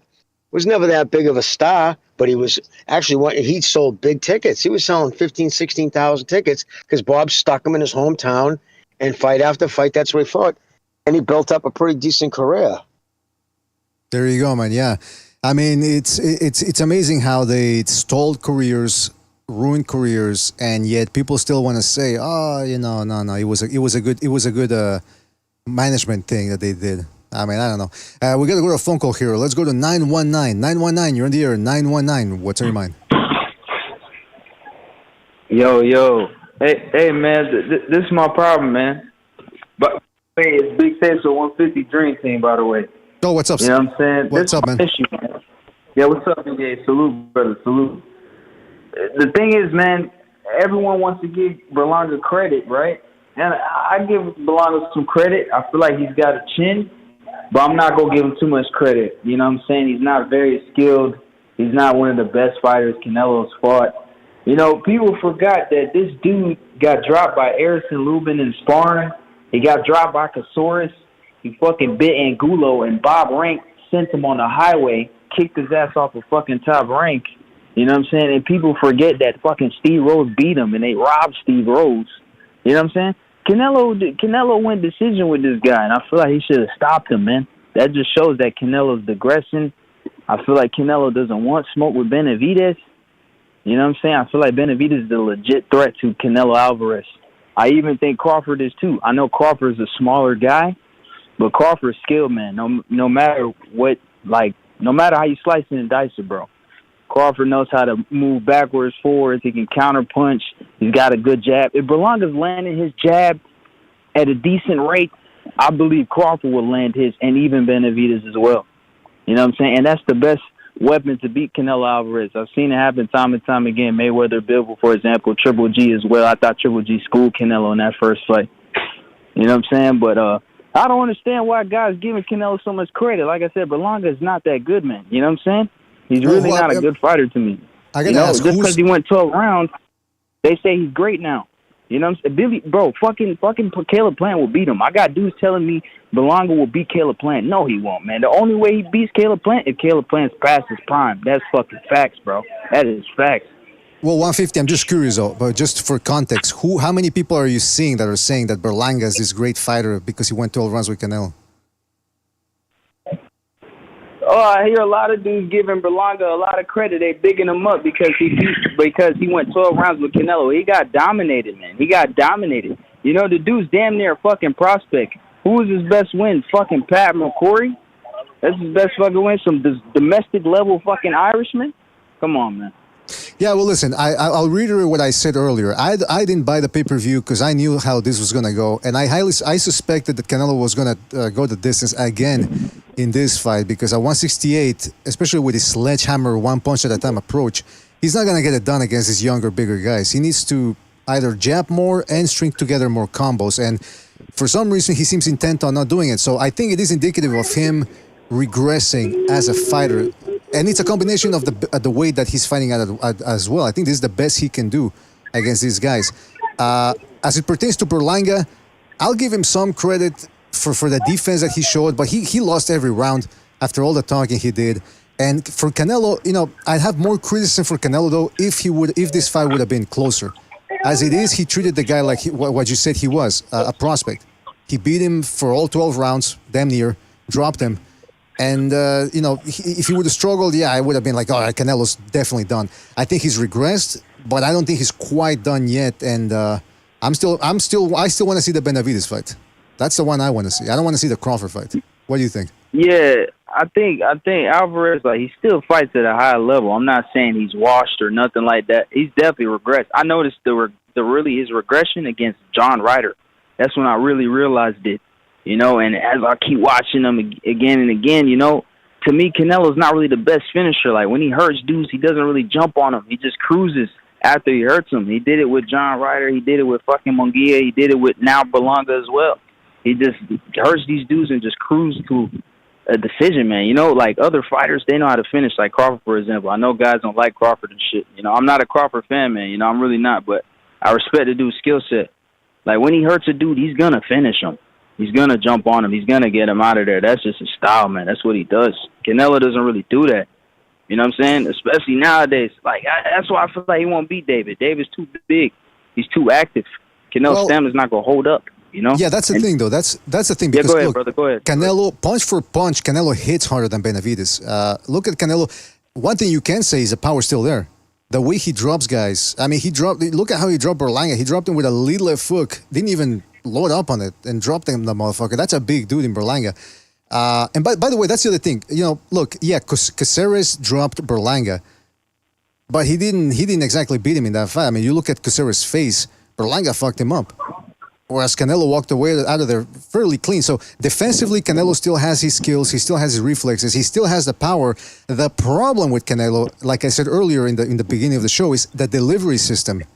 It's all good and well if you have power, but if you're throwing one punch at a time, eventually guys, once they get on the defensive, once you drop them, they get on the defensive. Now they shell up and it becomes even harder to drop them if you're just throwing one punch at a time. So that's where Benavidez has the advantage, that he doesn't hit as hard punch for punch as Canelo, but he strings combos together. He sticks to guys. He makes them work, suffocates them with pressure. Canelo, he cuts the ring off, he gets him at the corner, but then it's one punch at a time and lets him get out of there. And then resets. That doesn't wear guys down all that much. That's my problem with Canelo. Yeah, man. Yeah, that's some valuable points, man. You know what I'm saying? Yeah, Canelo just doesn't let his hands go, man. He just loads up on every shot, man. You know what I'm saying? The power's still there, no doubt. You know what I'm saying? Like, I feel like he could hurt Benavidez. He could catch him between his shots, but I'm not sure if he'll actually win. You know what I'm saying? Like, and I feel like that's why this fight is not happening, bro. You know, and a lot of dudes think I'm a Canelo hater. I ain't no hater of Canelo, man. I just want to see a great fucking fight. But I think dudes overrate him. Like, to me, I don't even think he's the best Mexican fighter. I got other Mexican legends over him, like Eric Morales, Barrera, Benito Lopez, Marquez, fucking Chavez, Salvador. And them dudes, you can't even debate those two fucking Chavez and Salvador. Them dudes are just certified ATGs. All of them are ATGs, but that's just not debatable. Like, you could debate Morales, Barrera, and shit, but even to me, I still don't think he's better than them dudes. Like, eye test wise, I think they're more skilled than Alvarez. You know what I'm saying? Alvarez, a lot of dudes say that he's better because he has more belts and more divisions, but the boxing game's watered down. The competition isn't where it used to be, bro. You know what I'm saying? I feel like those ATGs I named, they got more heart. You know what I'm saying? They challenge themselves. Like, Eric Morales fought Marcos Maidana out his prime at 140, way smaller dude. He arguably won with one fucking eye. Canelo's not doing shit like that, bro. You know what I'm saying? Yeah, I was gonna ask That's you. just my opinion, though, brother. Yeah, I was gonna ask. What did you mean by better? Did you mean better at skills or accomplishment? Well, you're saying both now. Skills, bro. Right. I think skills. Yeah. But if we're talking like Chavez and Salvador, they have better resume for sure. But I know some dudes gonna say, "Oh, Aaron Morales doesn't have a better resume than Canelo," but I can argue that. You just gave me an idea to make a show where we're gonna debate that. That's an interesting, because it could go. As you're talking. Hey, PDA, when you make that, I will be there. And I will debate. I will be there. Right. Sure. Let me know, brother. Fantastic. You're on the Discord, right? You're on the main BDA Discord. Oh yeah. I've been in Discord for a long time, brother. I've always been in that Discord. Yeah, because I don't see you often. That's why. Because I don't know if you leave and then come back. Yeah, I'm not active on there. I'm not that active on there. It's a lot of trolls and shit. Not yours. I'm just saying, like, Discord in general. It's a lot of trolls, so that's why I try to not be on it like that. But yeah, I'll get on there for sure if y'all do that show. Definitely, brother. I think so, man, because as you were talking, I could see both sides. I was coming up with a point, but then I would come with a counterpoint. It is debatable, that's for sure, and I think that would make for a good show. That's a good idea right there, man. All right, well, listen, 150. Anything else you want to say before we move on? To go. Man, all I gotta say is, man, shout out to BDA and shit, man. You know what I'm saying? Shout out to the Discord as well. Shout out to everybody, bro. Like I said, I'm not a Canelo hater. All these dudes trying to say I'm a fucking hater. I'm not a hater. Well, if you go back from 2021, 22, I was giving Canelo hella respect, hella credit. As time goes on, though, I just think he's ducking, man. That's just my opinion, brother. Are there a lot of people calling you a hater on other shows, or what's going on? Yeah, other shows and shit. You know what I'm saying? I fell out with some of these dudes over fucking Canelo, man. That shit's fucking ridiculous, bro. You know what I'm saying? It's kind of crazy, man. No other fighter, though, but Canelo. You know? Well, that's why this... dudes are very emotional when it comes to him. I've seen fanboys for other fans, but yeah, Canelo definitely has his fanboys that are sensitive, and there's some of them try to, say that you're a hater. That's the way they any criticism towards Canelo is hating. But I've seen worse fan base. Well, you know what it is, Canelo does. I think, 100%. I think in terms of quantity, Canelo has more because he's a mainstream guy. So he attracts the mainstream fans that aren't necessarily boxing fans. Whereas with Tank Davis, you see that I think the quality is worse for the Tank, but the quantity is not as bad as with Tank Davis because he doesn't have that many. Most people outside of boxing don't know who he is. Right. Fan base right there. That's a bad one. That's a real bad one. I mean, listen. You could live at the end of the day. Everybody has their every boxer has a fan base. Devin Haney has his crazy fans. Joshua has his crazy fans. Man, this guy, he can do no wrong for Joshua, for his fans. So, man. I mean, that's the way it is in boxing. That's why you need the shows like this to open up the floodgates and just let people say whatever they want, whether they're right or wrong, and just let them debate each other. 150. Anything else you want to say? The Mexican GOAT is Chavez Senior for me. That's for me too. And the best pound for pound fight, I'm talking about skills, Salvador Sanchez. There you go. All right, 150, man. Anything else you want to say? But yeah, appreciate you again. All right, Nah, that's it, brother. That's it. Oh, yeah, shout out Recognize, too, man. I didn't even know you was on here, Recognize. Shout out to you, brother. 150. All right, man. All right, take it easy, 150. Thank you for your call, man. What the fuck was that? All right, salute. Yeah, we got to Recognize. Now, Recognize, you're giving us you're Puerto Rican. Unfortunately, the Puerto Rican guy yesterday couldn't quite get it done, but that doesn't diminish the accomplishment. I thought he won. I thought they robbed him. Go ahead. But okay, you were mentioning the top 3 Mexicans or whatever. How about Puerto Ricans? What's your Mount Rushmore of Puerto Ricans? Puerto Rican boxers. Oh man, I'm gonna say Gomez, Wilfredo Gomez. Tito Trinidad, and Benitez. My top three. That's a good list. Yeah. Mine is Gomez, still number one, Trinidad, and Carlos Ortiz. Because Carlos Ortiz. Yeah, I cannot forget about Ortiz. Yeah, he's the one that broke the. Yeah, he's the one that broke the for a while there in the 1940s and 30s. The Puerto Ricans didn't have anybody, and then boom, along comes Ortiz, and he's almost like a little bit like fuck, what was the guy's name? Saldivar. Saldivar was to Mexican boxing what Ortiz was to Puerto Ricans. Like, it's like a guy that came back, opened up the gates. Real good too, Laporte. Maybe he doesn't have the accomplishments, but Laporte was real good, man. Remember that fight he had with Salvador? I mean, not that we remember because that was a long time ago. But if you see that fight, that was a skill fight. Well, Laporte fought everybody. No, wait. You said Juan Laporte. I'm mixing it up. Yeah, I think you're referring to. Laporte. I think you're referring to. What was the guy's name? Fuck, the guy that fought everybody. Hold on, let me check.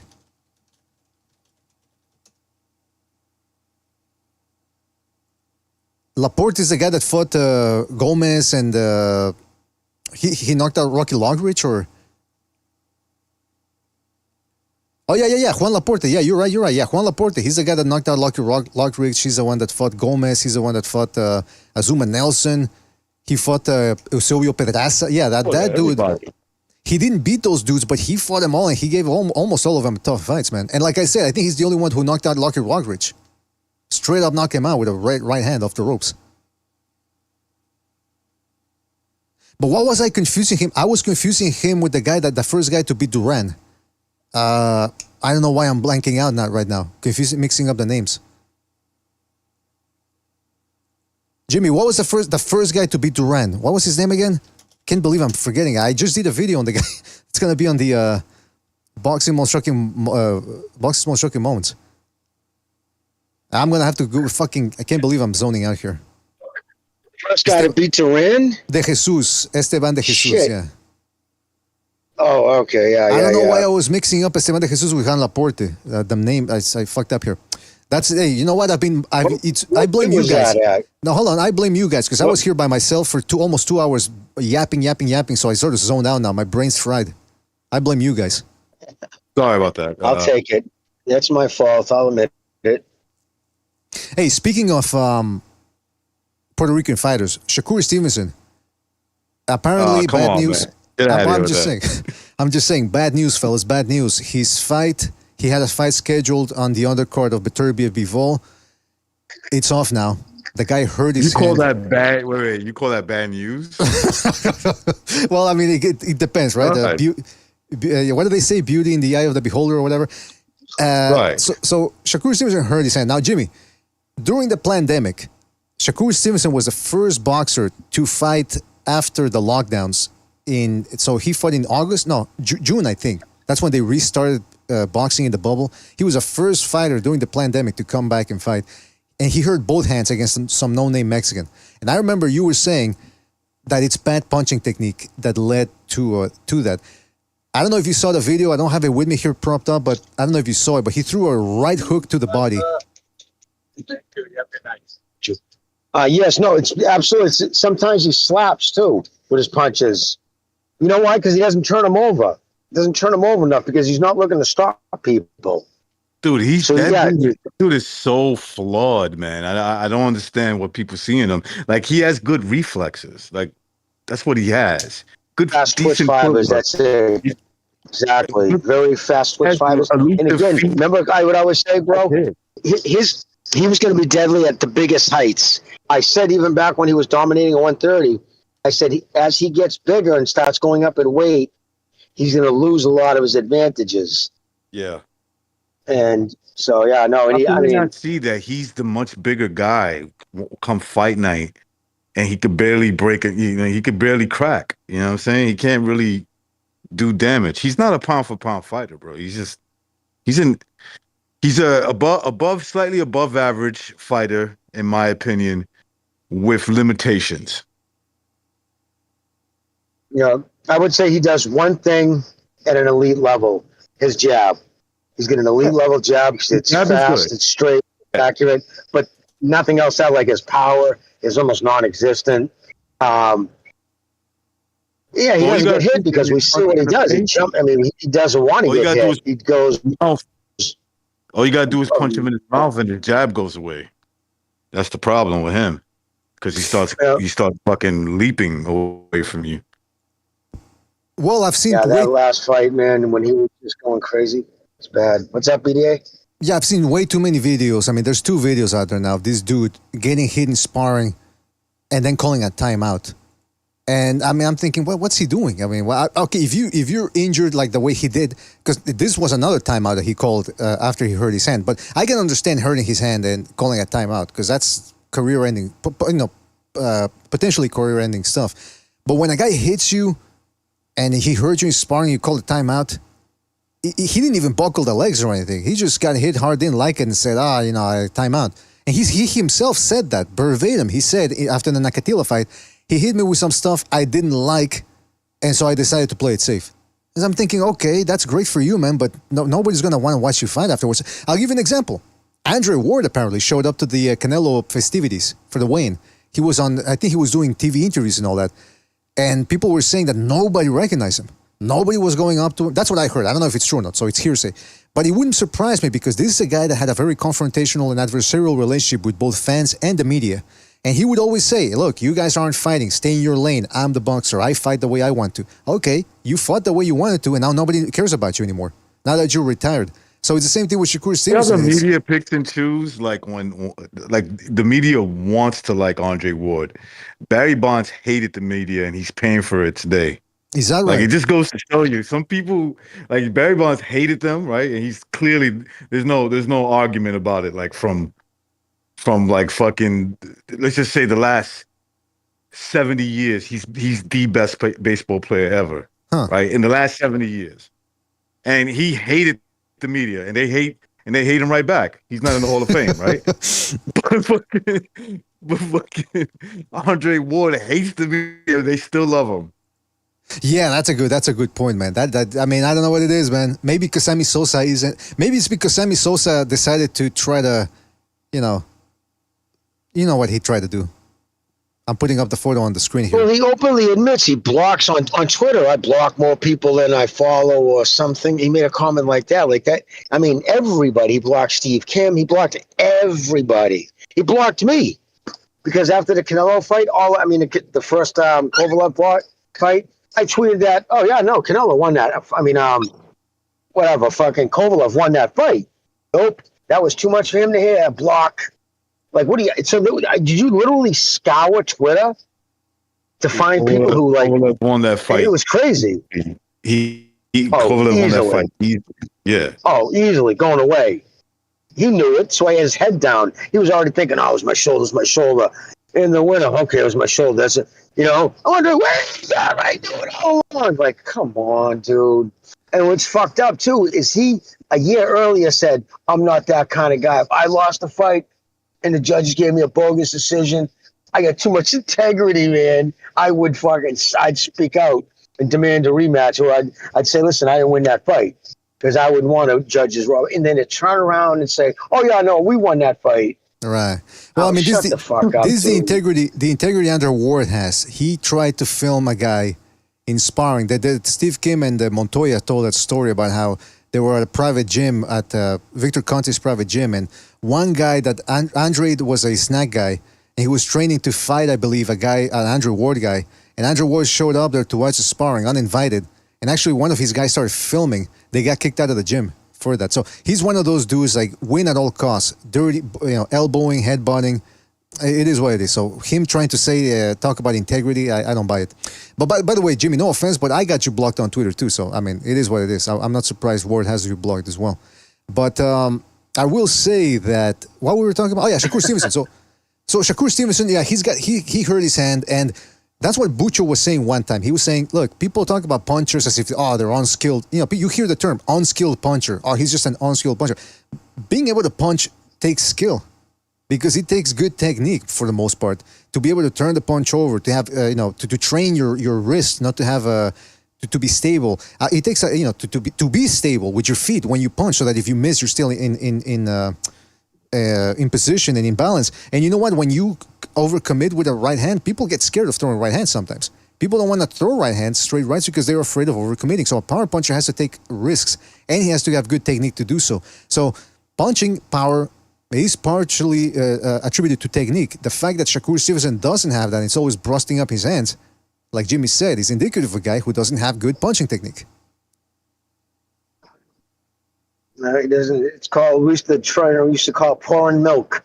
Because, same type of thing as if you're pouring a gallon of milk. When you're throwing a punch, at the end, like, Triple G was awesome at it. Like, even, remember that when he knocked out the Mexican kid by punching him on the top of the head, kind of? Oh, yeah. How, like, he exaggerated, he turned his hand over. That's how you do it. That is how it shows you hit the middle of two knuckles. Right? You're talking about Rubio. What's that? Yes, exactly. Yes. Rubio. Hey, Canelo was trying that yesterday. Did you see that against Berlanga? He was trying to hit him over the top of the head. Yeah, he did. I saw I didn't watch the fight. I saw the highlights, and I saw him trying to do that. Benavides is another guy that tried that against. Can I say something about Canelo real quick about that fight with Berlanga? You know what I've come to conclusion with Canelo. What's that? When Canelo's fighting these bigger dudes, like these guys that are like obviously when they rehydrate, they're at least 10 pounds, if not more, in the ring, heavier than he is, and obviously they're taller. Canelo has the energy to be explosive against those type of guys for the first 5 rounds. That's where he's dangerous. After a while, it's repetitive, and these guys are just like, I think it's just like, okay, I'll go the distance. I don't have to worry about getting, knocked out if I'm not trying to win the fight. Like Berlanga had some moments where he fought back, but I think he was just kind of like happy that he can survive, because he notices like, okay, all right, the explosiveness that Canelo had, I survived it, and I think it's within the first 5 rounds. You'll notice he'll get a knockdown. He looks like he can knock these guys out, or at least drop them. And then after a while, it's just, the snap's not there. You just notice it's not there no more. Yeah, that's what I was telling 150, that the Canelo's power is not the problem. I mean, look at how he drops guys. The problem is he drops them early, they recede into a shell, and he doesn't switch it up. Canelo continues the same old approach that got him the knockdown. But once a guy shells up, that approach isn't going to get it done. You need to either turn it up or, jab more or go to the body, but do something. He doesn't. He just continues That's because to these guys are much bigger than him. That's what it is. They're a lot bigger than him. That's true. It's almost the Pacquiao effect when he went up to welterweight. That's a great point. That's a great comparison, yeah. Yeah, you're right, because after he beat Cotto... I know it's a great comparison. You're gonna tell me I'm that. just saying, man. I'm just saying. But you know what? After he beat Cotto, you're right. 12 rounds against Claudio. 12 rounds against Margarito. But at least, he beat the shit out of Margarito. 12 rounds against Mosley. 12 rounds against Marquez. Yeah, the knockouts... The knockout streak... he only broke that streak of 12-round decisions when he fought Matisse. And that was what, 2018? Yeah. When Matisse said that he went blind? Oh, is that what? Is that one? That's what he said. That went blind in one eye. What the fuck, man? Yeah. But what was I gonna say about that? Yeah. So going back to Shakur Stevenson. Yeah, the dude's injured. He's out for 2024. He said now, after watching last night's fight, he said again, he made it about himself. He said, "I'm ready to take over boxing. Nobody can beat me." Blah blah blah. And really, nobody really cared about his tweet. I think I didn't even read the comments, but I'm pretty sure people were just making fun of him. You know what I hear when he says nobody could beat me? Nobody could catch him. Nobody could catch him. Exactly, yeah. Exactly, that's what he's saying. So that's the big news. He self-destructed his own career. Listen, when you have to apologize for performances and then you go back on them, like, oh, I'm sorry, I won't do that again, and you have another stinker, and then to try to act like Top Rank paid people to walk out, oh, it was Top Rank. Remember when they showed during the fight guys walking out of the fucking arena?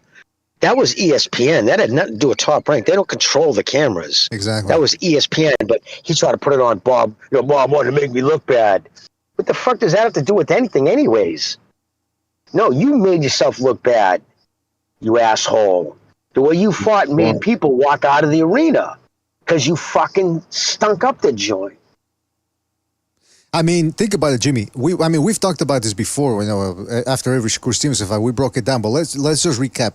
This dude's with Top Rank. Top Rank pushes him to be the next star. They keep slobbering his dick, even though he hasn't really accomplished anything. They're already talking about him as if he's the next Mayweather, the next Sugar Robinson, whatever. He starts as he moves up in weight, like you succinctly said. His performances start to dwindle. He can no longer hurt guys. He starts to resort to dirty tactics like missing weight, hitting guys in the balls.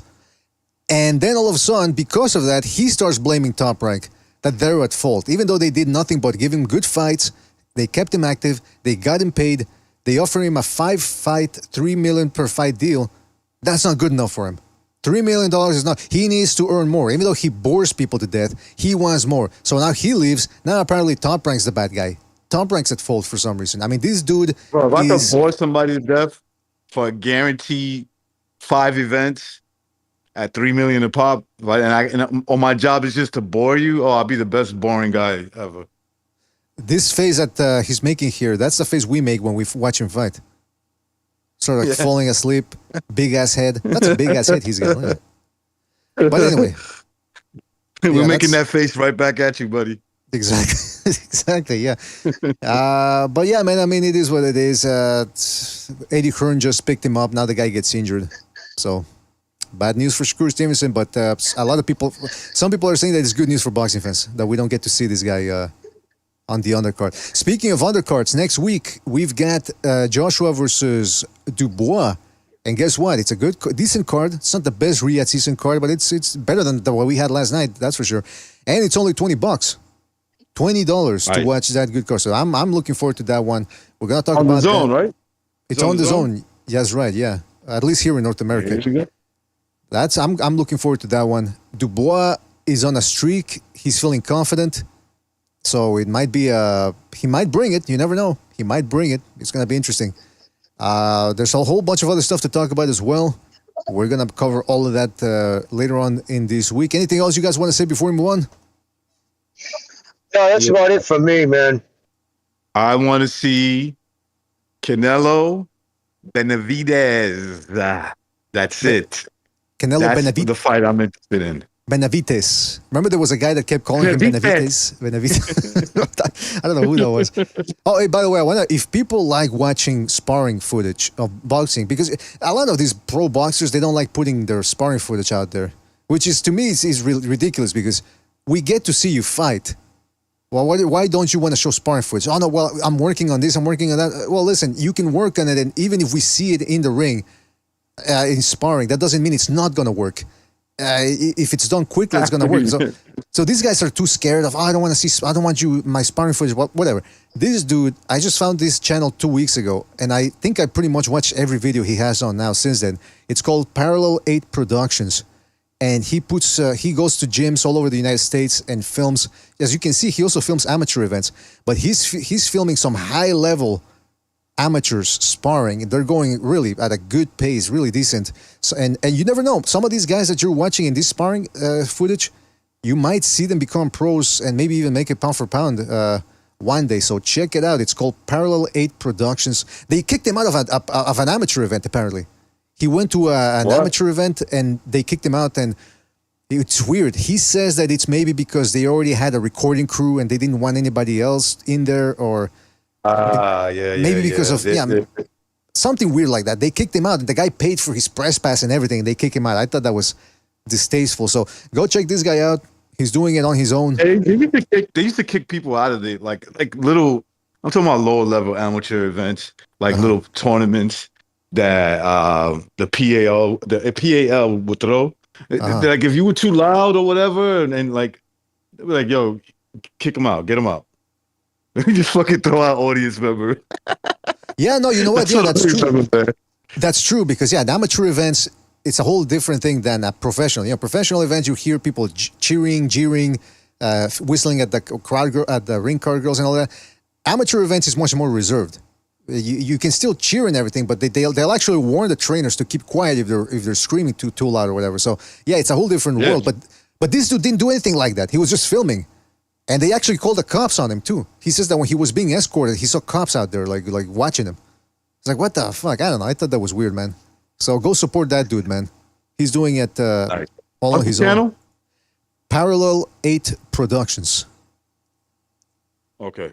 Somebody in the chat saying that I'm promoting my cousin's channel. This guy's not my cousin, man. I've never met him. He's my cousin.